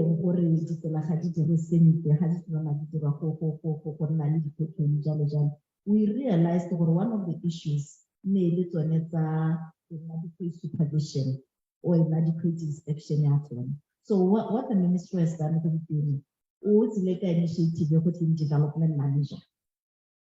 You're a development manager, they were relevant mobile for I'll be given a job. Put the care of the Ratzelaya, Natanga, as an example. And it's upon me for that road. It's when it's on time, on budget, and at the expected quality.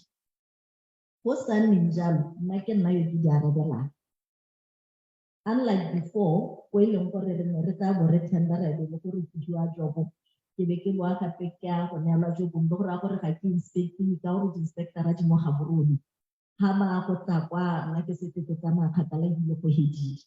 The development managers are there for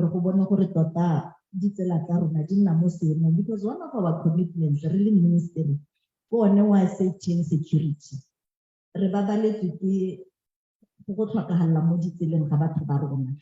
Hence, the commitment there, safety and security, their quality infrastructure, including your near high performance culture. How they do have experience. They have done this before. They have done big jobs. Of course, we have the ministry. But no, it's on me. How could and one of the initiatives that have been ministry get clustering of the job. Hi, or kissing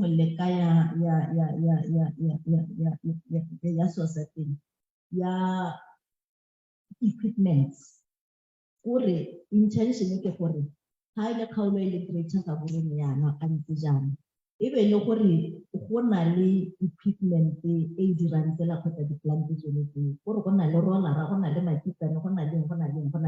so that if we need to do maintenance in this area, within the plant that have. Unlike before, plant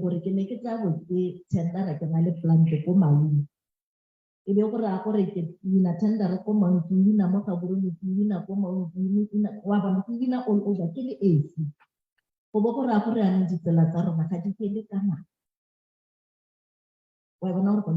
So we are moving away to ensuring for capacity building, even Modi communities around. And by so doing, we are empowering the community members. And this takes us back to issue of customer. As our customer, we really have to care for you. And it's for the information.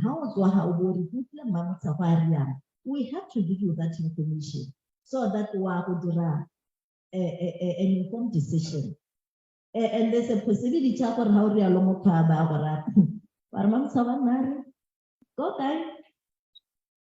because maybe as the Batswana, we are not yet working as a team. And we don't yet know the value of a customer. The customer who contribute that to the economy. And the more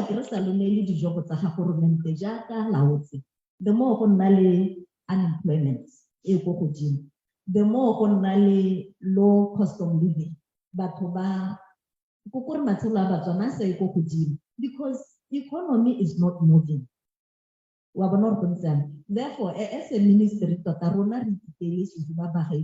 are going to do the best that we can. And we do value our customers. They are coming into place because of your feedback. Baba can know and yet how do I check up because it's in our interest over what I do.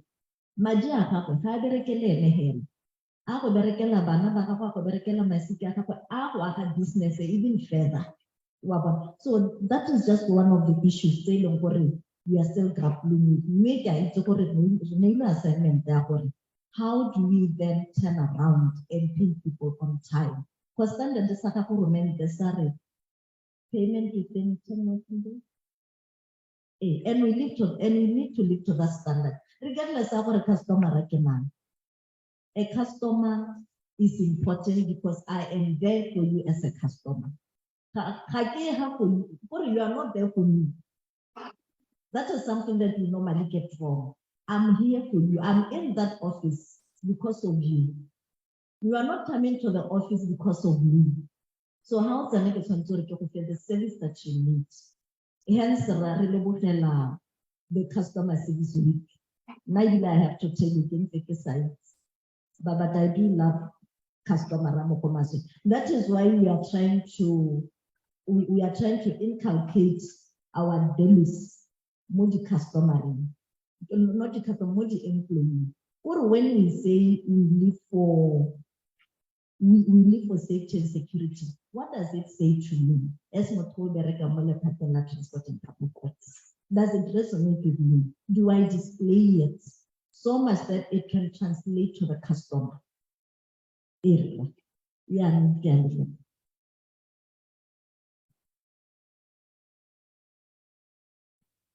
thank you. From woman to woman regarding the collaborations that we have with other ministries. I think you are talking from the context they are dealing with people that have special needs or disadvantaged. I think the starting point, we have the Botswana National Land Policy 2019. The land policy provides for special needs, orphans, people living with disabilities.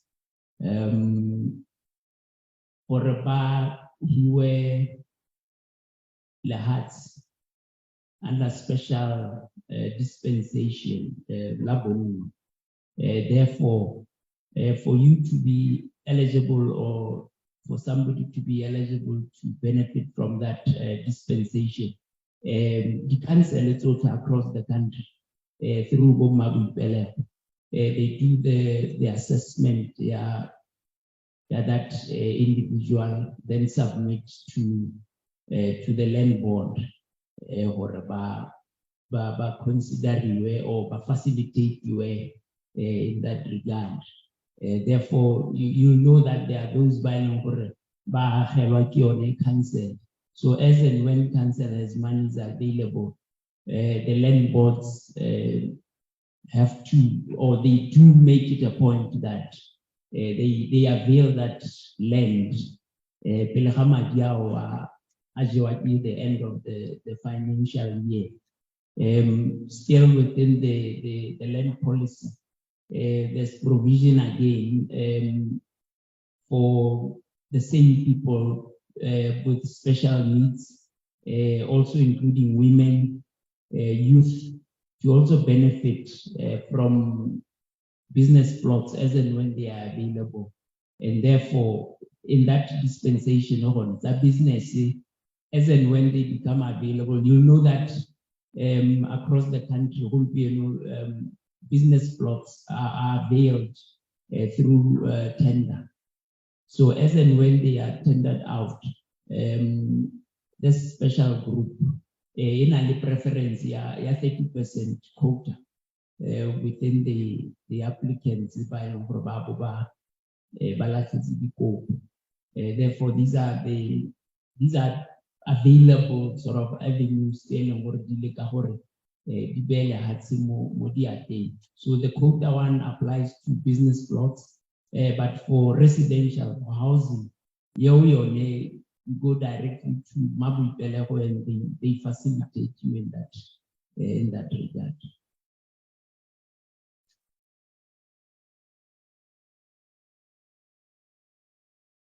Thank you very much for that discussion. And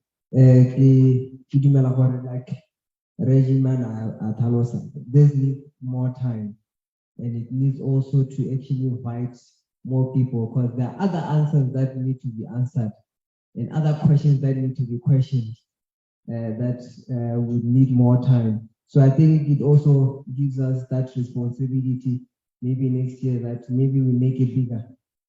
Still on the same issue, let's get the public saying what is really the concern. Because I think we need to go back to where the root is, and until we know the root,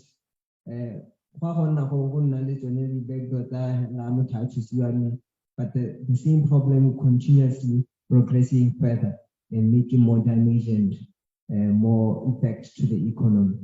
Thank you very much for that discussion, and thank you very much our audience and your comments and questions as well. I'll be now leaving the podium myself with my team. I give back to the Director of Ceremonies. Thank you. Thank you so much. A round of applause for our panelists as they leave the floor. Thank you so much for such an enlightenment. We got to learn of new things, some of which are still in the pipeline, some of which we've experienced ourselves and are yet to be better developed, although there are a bit of hiccups. I do wish that we do have an opportunity to maybe continue this conversation in an online platform, because I believe we have a lot of Botswana who'd really love to participate in this kind of conversation. People who'd really love to share their experiences, to say, okay, you're telling me that this is the policy that we have in place, but that was not my experience on the ground or when I went to request service in the government offices. Gentlemen and ladies, we are behind time. So we're going to humbly request that we quickly stand and grab a plate and then come and sit. We have a guest that is joining us virtually. So because we are behind schedule,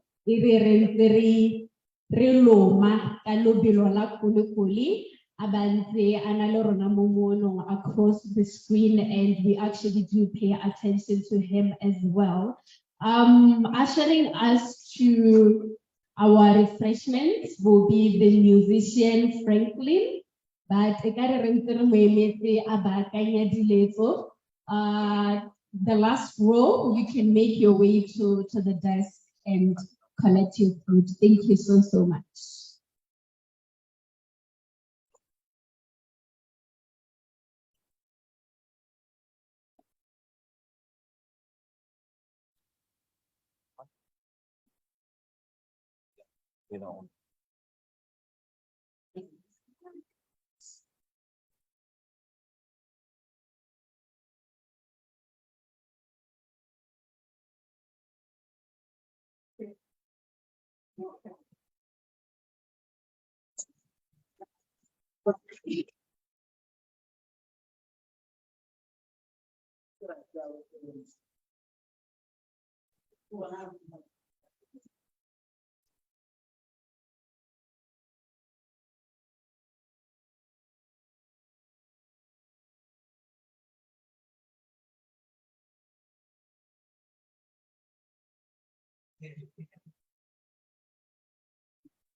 Lord, unto me. I don't foresee it. He started away. I know the plans to cheer and to guide, strength for today, but hope for tomorrow. Let's line with earth beside. Great is the faithfulness. Great is the faithfulness. Thank you.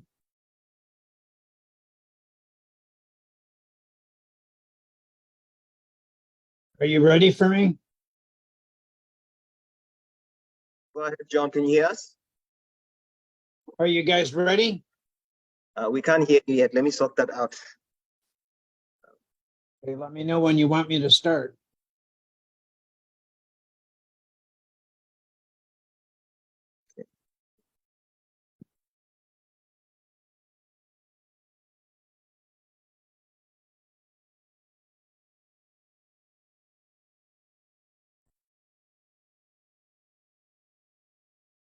John, can you hear us?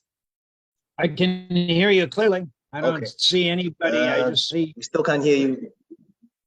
Just give me one more chance.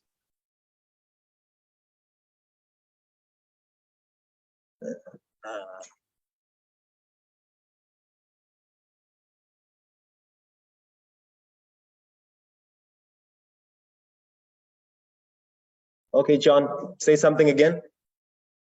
Hey, can you hear me now? Yes, we can. Okay. Am I going to see the audience or just a blank screen? Just hold on. Let me try sort that out.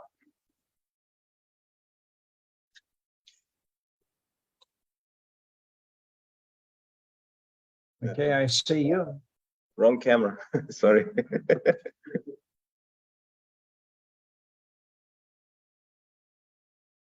There we go. There we go. Looks like pretty plush chairs to me. Just hold on a second. I need to increase the volume because just 1 second. Okay.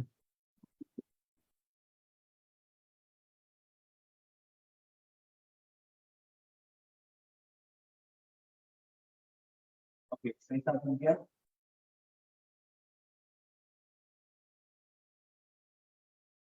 How does this sound? Can you hear me better?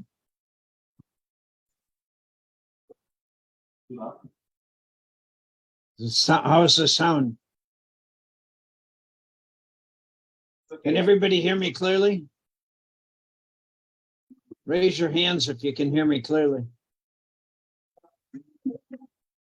Okay. A lot of hands going up.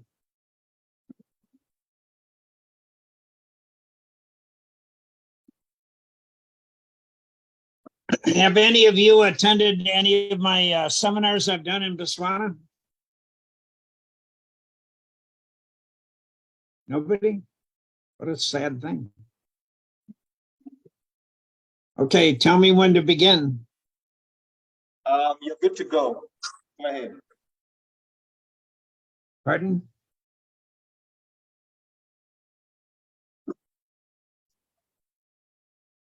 Go ahead, John. We're ready? Yes, sir. Okay, well, first of all, it's great to be with all of you today in Botswana.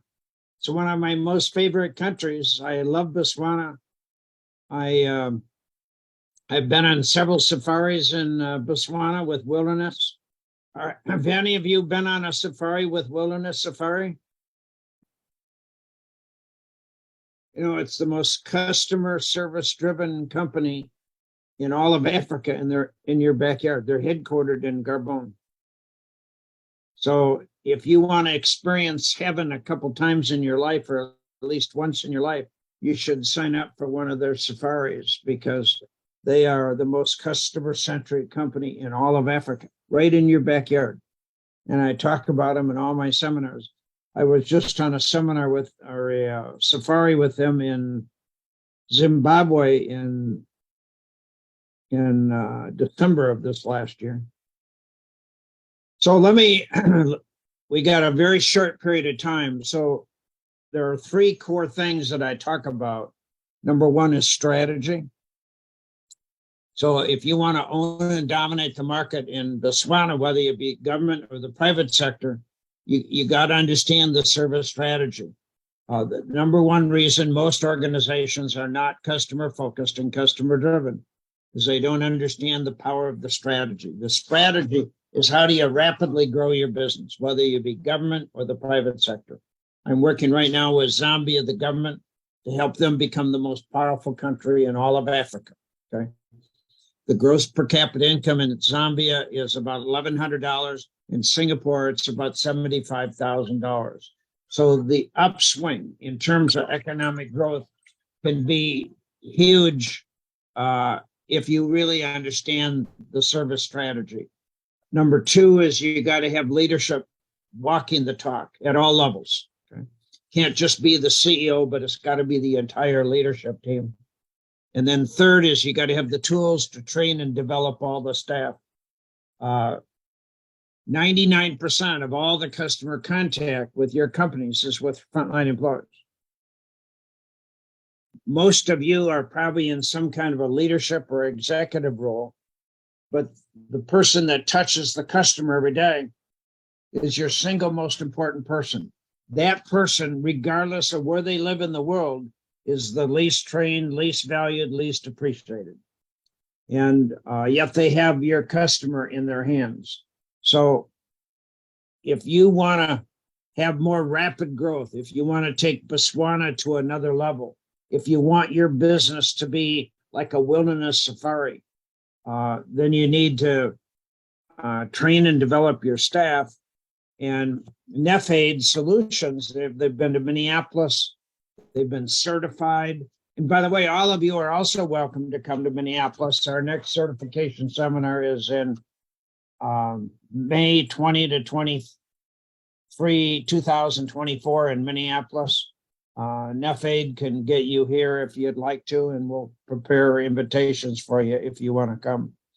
But to deliver superior customer service, you need to develop rock star employees. And right now, no matter where you are in the world, there's no educational system that's going to teach your staff the skills and the art of customer service. So when you hire somebody, or even your present staff, there's virtually no chance that they've really been trained on customer service. And let's say that you wanted to be a medical doctor, and you said, you know, about 5 years ago, I went to medical school for 3 hours. And by the way, I'm ready to do your operation tomorrow. We'll do heart surgery on you tomorrow, but this will be the first time in 5 years that I've had a chance to get into the hospital, and I only had 3 hours of training as a medical doctor. Would you be prepared and you'd be ready to go under the knife with that doctor tomorrow? Probably not. So the difficulty is that we're really reluctant to train and develop staff, and yet 99% of the customer contact is with those people. And we have, with the feelings concept, the power of the service strategy, we have 4 main objectives. One is to change behaviors and attitudes. If we can't do that, we're not into the game. The second thing is we got to teach the skills and the art of customer service. Third is we got to build employee morale and teamwork so people love coming to work. And fourth, we've got to drive sales and revenue. So we only have, 20 minutes here, so I don't have the time to get into hours to show you all sorts of examples of role models. My books are behind me, and you could order my books in your local bookstores or from Nef-Aid, and they can get you copies of my books. In 1979, before almost all of you were born, I developed Feelings, the world's first customer service training program. And the reason I did that is I saw a company spending a lot of money on marketing. And as the customer walked through the door, they would issue baseball bats to hit the customer on the head as hard as you could. And I thought that was kind of stupid. Why would you spend millions of dollars on advertising and marketing And then as the customer walked through your doors on the phone, on the internet, back then they didn't have the real internet, we just blow the customer away. Well, with COVID, I think customer service is maybe worse today than it was in 1979. The fact that there's, 40 or so of you at this Nef-Aid conference is significant, because today most companies, most organizations don't really care about customer service. I work on a very simple concept that when you love a customer, the customer is treated like a king or a queen. They feel really valued. They do two things. They come back and they bring their friends. So it's very, very powerful. And then if you're rude, if you're indifferent, people don't care. They don't come back and they tell their friends. Now, the one advantage you got, if all government agencies and all of the businesses in Botswana are awful, it's okay to be awful because everybody else is bad. But strategically, if you want to distance yourself, you want to dominate the market, you want to own the market, then you need to develop a staff of customer-driven employees. So the feelings concept is based on 6 principles that are absolutely powerful on how to build rock star employees. The first is you got to feel good about yourself. In this room audience right now, we probably have a lot of sophisticated, well-paid, highly educated people. But to the typical workforce that you got out there, they got problems every day. They got problems with their girlfriends, their boyfriends, their spouse, okay? Some people, some employees have problems having enough money to meet their bills. There's all sorts of personal issues that happen every single day. So people are hurting inside. So the first step is to feel good about yourself, to take your workforce, whether you got 10 employees or 200 or 6,000, you got to develop everybody so they feel good about themselves. If they feel good about themselves, their attitude will show when they're interfacing with the customer. Everybody wants the employee to work really hard, to do an incredible job. And for that, we give them a little bit of money. And then we put them through this training because we say we want you to work harder and smarter. But what's in it for the employee? You say, well, you get to keep your job. So we have created with the feelings concept a win-win relationship. So the employees tend to believe they get more out of it than anybody else. So if you're trying to take your total workforce and you want to change attitudes and behavior, the first step is you got to build people from within. You got to build their self-concept and self-image. Most employees have a ceiling of 6 feet thick of cement and steel over their head. And you're trying to get people to move through that ceiling, to believe in themselves. So it's a very important part of customer service. The second thing that we talk about is the habits of courtesy. It takes only seconds to be polite, to be courteous to people. It's not complicated. But sometimes we're just kind of indifferent. People can watch your body language and they can tell by your body language whether you are loved, wanted, or whether they would wish you would just disappear. And sometimes you'll find employees talking to each other, ignoring the customer. You'll sometimes go to an office and everybody is busy doing other stuff and nobody comes to greet you. So the second step in terms of great customer service is you got to practice habits of courtesy. The third thing is you got to use positive communications, both verbally and non-verbally. You could go to Harvard and it would never teach you any of these 6 steps I'm talking about. They would instead talk about the psychological method of taking a termite and taking it apart, but they would never teach you the fundamentals. So if you want high-performing employees, it's really critical that you teach them the skills of customer service. Nef-Aid is my partner in Botswana, and they're certified. They can train your entire staff on the feelings concept. So you have seconds with a customer. You don't have hours. You have 3 seconds, 2 seconds, 5 seconds, okay? And they can hear the tone of voice. They can see the body language, and they could read what people are doing.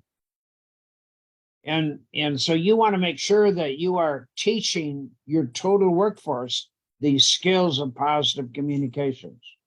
And the communications needs to be genuine, specific, sincere, and timely. And then the fourth skill that we teach in terms of superior customer service is you got to perform. You got to do what you said you're going to do.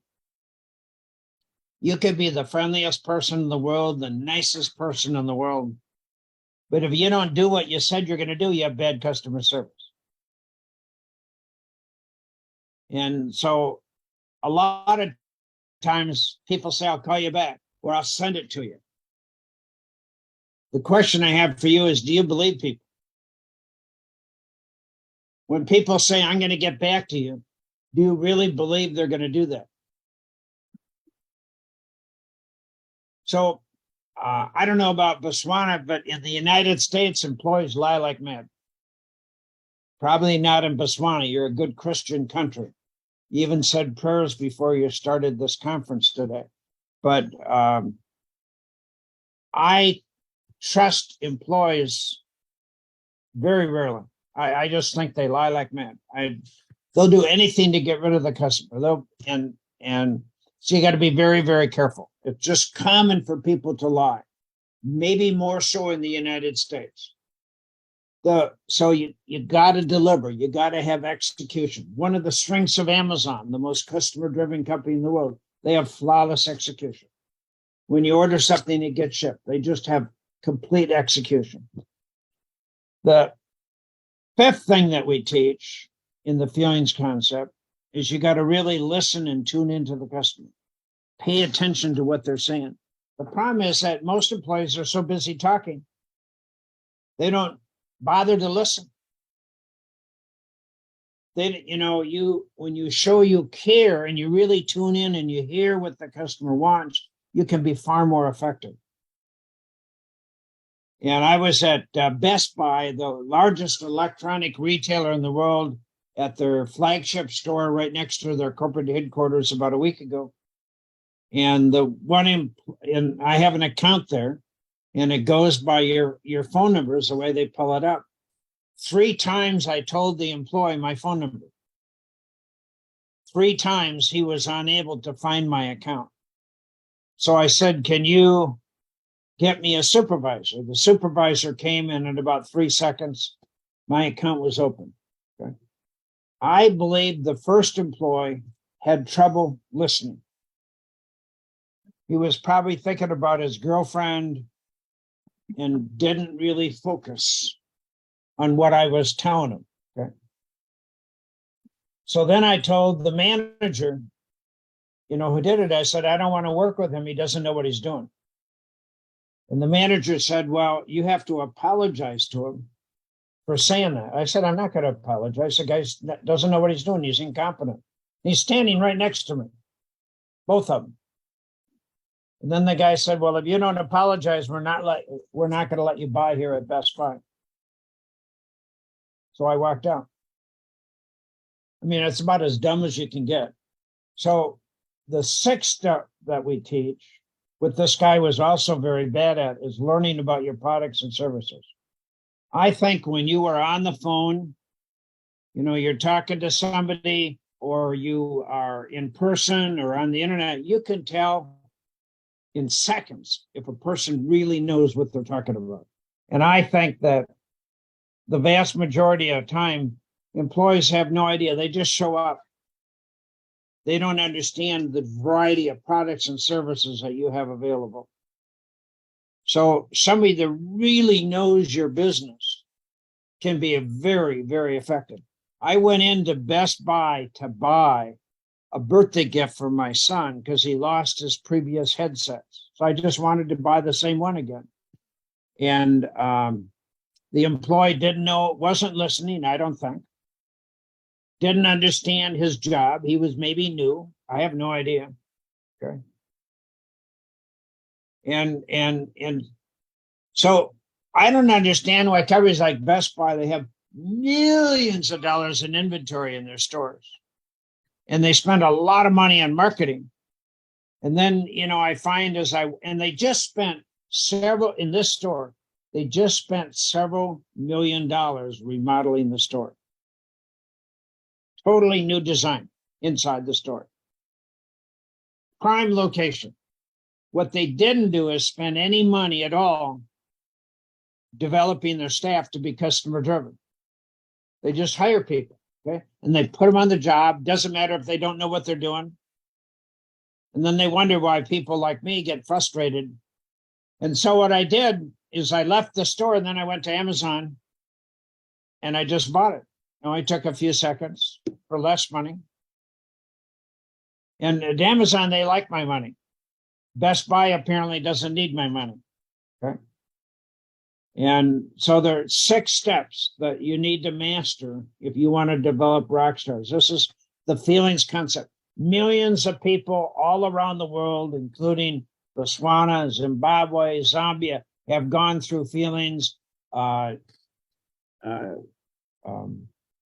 Ethiopian Airlines is a major customer of ours who uses our programs. And we're in most corners of the world, and our feelings is in about 9 different languages. The program is absolute magic. It was released in January of 1980, and it just lays the solid foundation. Now it's been updated many times, and we just, have updated some video on the program too. So I'd encourage you to work with Nef-Aid Solutions if you want more insight into the feelings concept. Your objective should be to build rock stars. The easiest way to grow your organization is have high-performing, customer-driven employees. And it's up to you to train and develop your staff, because there's no educational system in Botswana, in Africa, in the United States that's going to train people to deliver an awesome customer experience. And we have a variety of different programs you could use from Nef-Aid. So when you get done with feelings, that should just be phase 1. So if you want to become a medical doctor, you don't take one course and become a medical doctor. If you want to be an engineer and you go to the University of in Botswana, you don't take one course and graduate. There's a curriculum. Okay. So if the greatest waste of money in Botswana is that people are not polishing the diamonds. The diamonds are people. And if you have polished people, if you have really good people, sharp people, because I know the heart in Botswana, people are really good. There's a lot of good people in Botswana, but it's just a matter of teaching them the skills. Okay? So in almost every business, no matter what we do, whether we're for-profit, nonprofit, government, private sector, you're dependent on people. And if you have high-performing rock stars, you get 10 times more stuff done. And that's how you build a brand. So with that, I'm open to any questions you might have.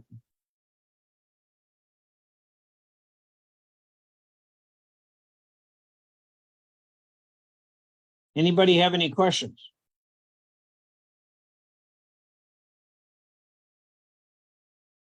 No questions? You guys, I've never seen a shy seminar in Botswana before.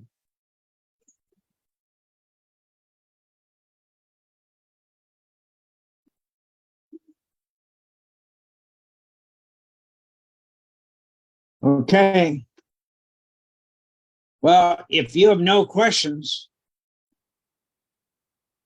hopefully my short presentation gave you some insights, and work with Nef-Aid Solutions to help grow your business and use the feelings concept. So, and I just don't see any text message from Nazika. So with that, I will let you guys go. Take care. Bye.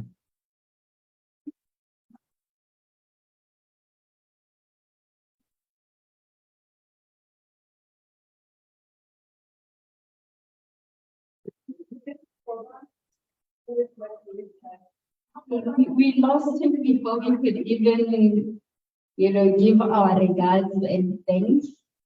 But I believe our warm regards will be sent via text.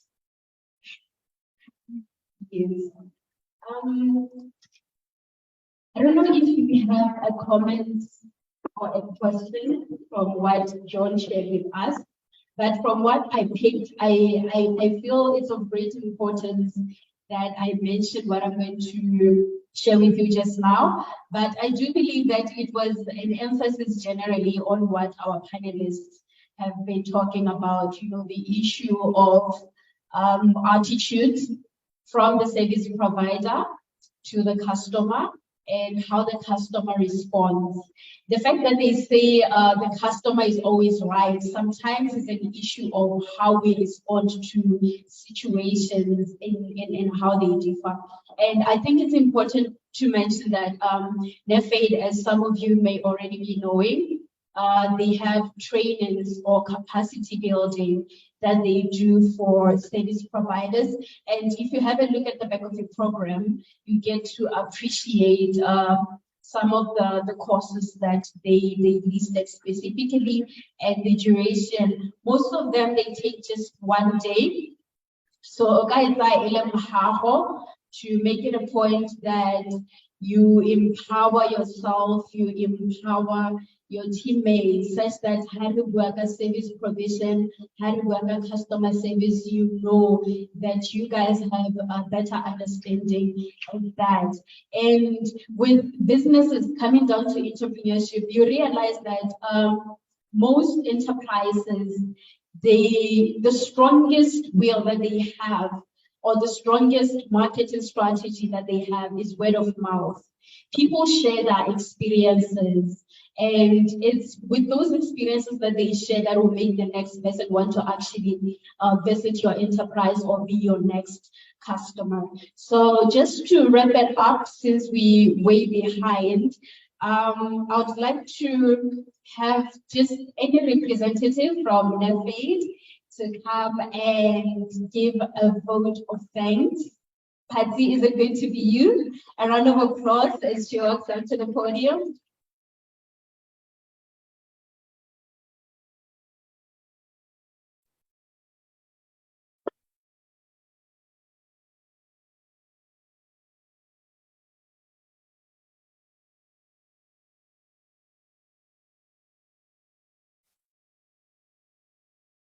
Good evening and happy International Customer Service Week. My name is Patsy Montaka from Nef-Aid Solutions. Some of you who have went through our course called Introduction to Customer Experience Management, we may have met there either virtually or physically. This week is Customer Service Week for those of you who may have come late and missed Tepo's opening speech. And Customer Service Week is celebrated internationally on the first full week of October. So this week it's been from the 2nd till up to end of this, basically Monday to Friday. And the reason why we came up with this idea of having a Customer Service Week convention is because we realized that in Botswana, it's a very few companies who celebrate Customer Service Week. One of them is Old Mutual. We've seen a few of them. We've seen Botswana Life at some point celebrated. And so we decided that we will use this week to create awareness. And this year, we invited mainly our customers and some of the prospects. So if you're here and you're not our customer, you're probably a prospect we've been eyeing and hoping to do business with you in future. So, and we also invited ministries to come and discuss the topic of customer service in the public sector. So we really appreciate you for taking your time. We started well. We told ourselves we're starting at 6. I was happy to hear Mr. Boniti talk about time. Unfortunately, with the ending time, we didn't keep up to our program time, but we will do better next time. So I don't want to take much of your time. I would just like to really appreciate Shield Security. Thank you so much. They offered the water from them. Thank you so much for that. And I'd like to thank all the representatives, and particularly our guest panelists, that we have a few gifts for you here. Would like you to please come up on stage. Miss Patricia Ngwane has left. She stays out of town. She's already excused herself. Ms. Doreen Otewa, PR Officer at Ministry of Transport and Public Works.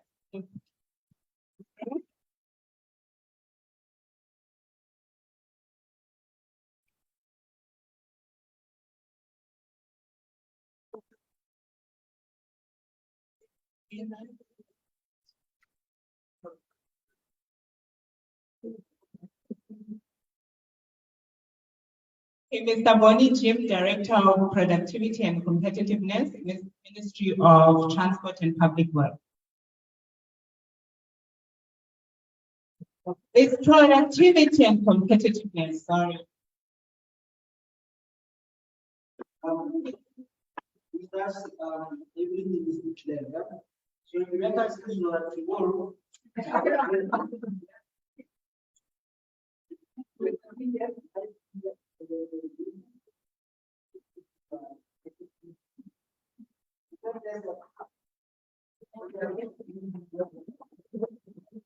Yes, we are for your personal use. Okay.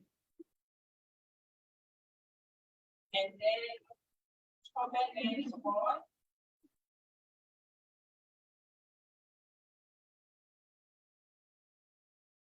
Kementu Gaile, please come up.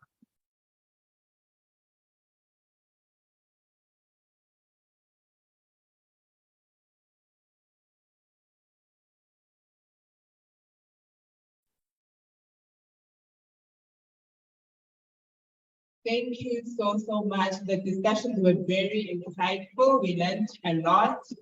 We heard from the public and we also heard from your stance. And I believe that this should be a broader conversation that we have on a larger scale. With us, we've invited mainly our customers that have done business with us, as well as any other individuals or organizations that may have had an interest.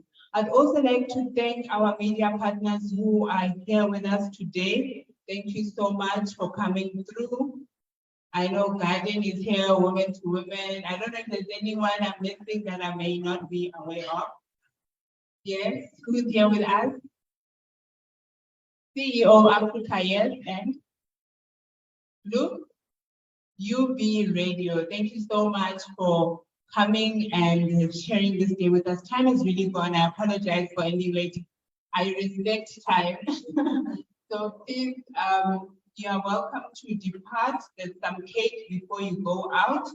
And thank you once again. Happy International Custom. Oh, Tempo is reminding me we had wanted a group picture before we go. Please, if we could all come up on stage or get some cake. Oh, okay.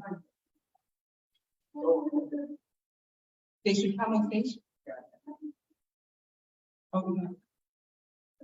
Remove the chairs. Okay. Asha, please help us remove the chairs. Can you please come quickly take a picture and then you can depart. But before we do that, can we please have a closing prayer? We started with prayer. May we please end with prayer. Anyone can volunteer to pray? Volunteer to pray for us?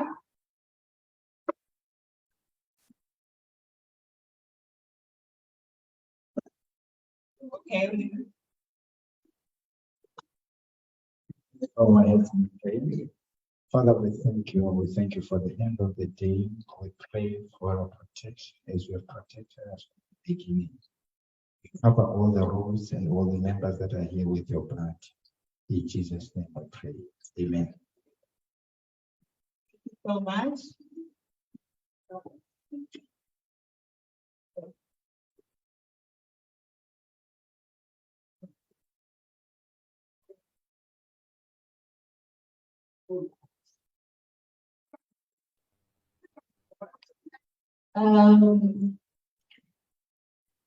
Basically challenged like myself. We need to be in the front row.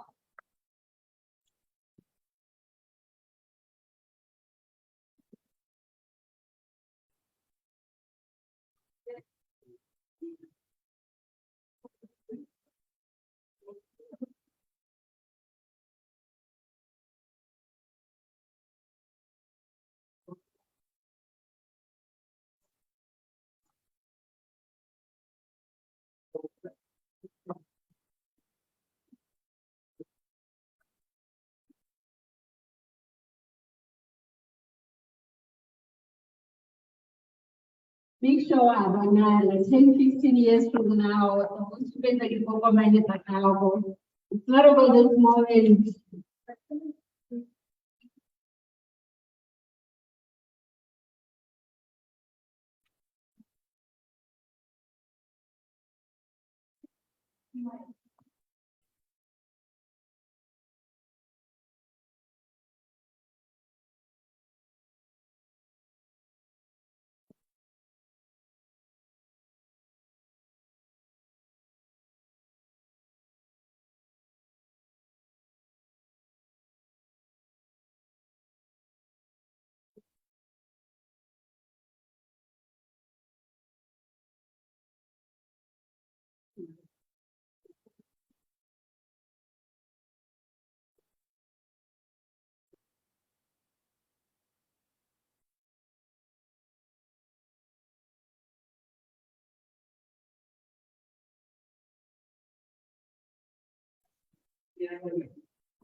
And a good evening from us, gentlemen and ladies.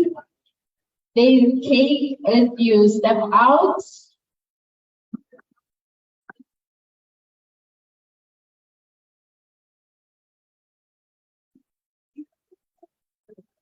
Grab a slice of cake as you go out.